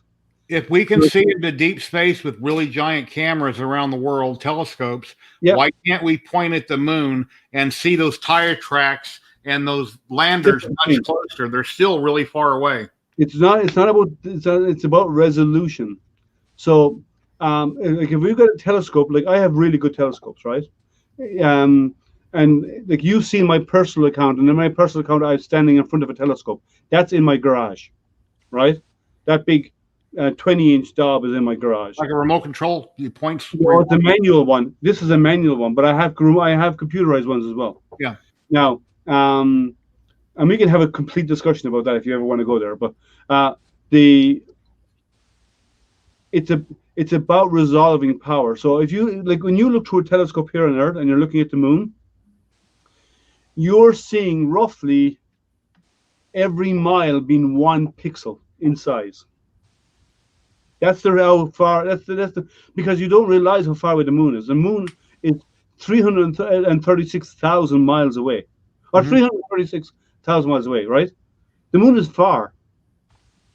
Okay, so if you get all the planets in our solar system, you could, including the big ones, Jupiter and Saturn, you can fit them between Earth and the moon. The planets would fit in between. Now there would be quite a bit of pull on the oceans.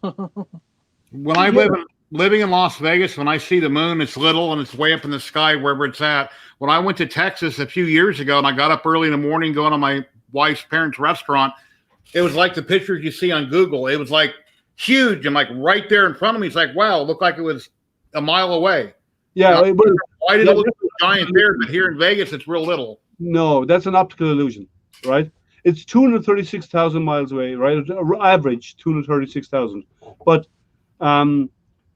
there's an optical illusion. Our brains play tricks on us. You ever see the sun rising and it looks really, really, really big? And the moon rising looks really big, the same when it sets. What's happening is, in your mind, you're seeing the horizon, and the horizon looks close to you. So when you see the moon, your mind says, oh, that should be close to me too, and your mind is magnifying it. Mhm. It's actually no different. So if you get the moon at highest in the sky, a full moon, and you get an old round aspirin and hold it at arm's length, you'll cover the moon. But when it's on the horizon and you do the same, it'll still cover the moon because you have a point of reference against it. But with with your eyes, it's an optical illusion. Your eye actually makes it think. Your eye tells your brain it's actually bigger. Or your brain tells you it's actually bigger because of the reference to the horizon. It's actually not really bigger. It's just your mind playing a trick with you. So before you were a maker, what were you? I'm a computer engineer. Okay. my job right now is I'm a technical product manager for a software company, but I've always loved the sciences. Like since I was knee high to a grasshopper, I've always been into the sciences, and I got into astronomy, and I built a telescope. I handmade a telescope, and then I started getting more into it, and I started buying scopes, and so I have a selection of different scopes for different things. But I also like I really love the science. So I do. I'm what's called a solar system ambassador for NASA's Jet Propulsion Laboratory, and that's not my job. I'm a volunteer, and I do astronomy outreach and I do science outreach for NASA as a volunteer. So I like going into schools and libraries and explaining physics and science and stuff in a way that's easy to understand. I didn't hear the whole story, but why was Elon Musk not allowed to go to NASA for the launch, even though he owns everything? I didn't hear why. It was probably to do with COVID, because he had 4 tests, 2 were positive, 2 were negative, and because there was an even balance of, and they're probably false positives, but because if you get the flu vaccine, you can get a false positive on the COVID. Okay, I thought it was some other reason. I didn't follow up on it. I was wondering. No, it was these tests, and that's why he was because the test came back like that. It was if they were all negative, he'd have been in there, but because they were unsure about his results, because he had 4 tests, 2 good, 2 positive, 2 negative, they just for safety they said it'd be better off if he wasn't there. A few of the YouTubers that I've seen that had the older version of the K40 that had the NASA sticker on it, I'm going to message them and ask them if it came that way or how did they come about the sticker, because it was just unusual. And I've seen 5 or 6 older printers from a few years ago. From people like me. I know, but it's just odd that the laser people all have the same sticker. I thought it was kind of odd that they put it on your laser. I don't know. Maybe they know somebody. Maybe they came. Like, there's other people out there like me that does outreach for NASA. Yeah. And if they have any interest in astronomy or anything like that, or kids are interested in going to look through telescopes, and they go to astronomy clubs and they find someone like me who is an ambassador for NASA that's with that club, that astronomy club, chances are they're carrying stickers. I generally carry some. As I told you already, my supply has run low because nobody in Caltech, where our JPL is based, are going into the office. So it's hard for me to get new supplies. You're not going to like this, but The Amazing Race is on right now. I want to watch it. I've been on for 3 hours, so I'm about to shut this down. So do you have any parting words of wisdom, Jerry? Thank you for having everybody. It's great seeing you, Ron. Nice meeting you, Daniel. Nice meeting you, Matt. Nice to meet you too. And I'll do a hangout hopefully in the next couple of days. I haven't because I've been kind of getting burned out on hangouts, and it takes so many hours just sitting in one place when I can't do this, that, and other. But everybody watching, thank you. Take care. And next week, Tuesday at 12 o'clock, I got Ziltech on, and we're having at least 3 giveaways. Yeah, and don't forget tomorrow night at 9 p.m. Eastern Standard, I have a live stream with Alice from MakerPie. Take care, guys. All right, take care. Well, guys, have a good evening, and I'll be here again next Wednesday. And again, as I said, I'm on my stream tomorrow night with doing a little chat with Alice, who's overseas sales manager for MakerPie. Get to know you, and get to know these people in these companies. So, see you all tomorrow night. I hope. Don't forget, like and subscribe so you know when I go live tomorrow night. Okay, no problem. Take care, guys. Bye.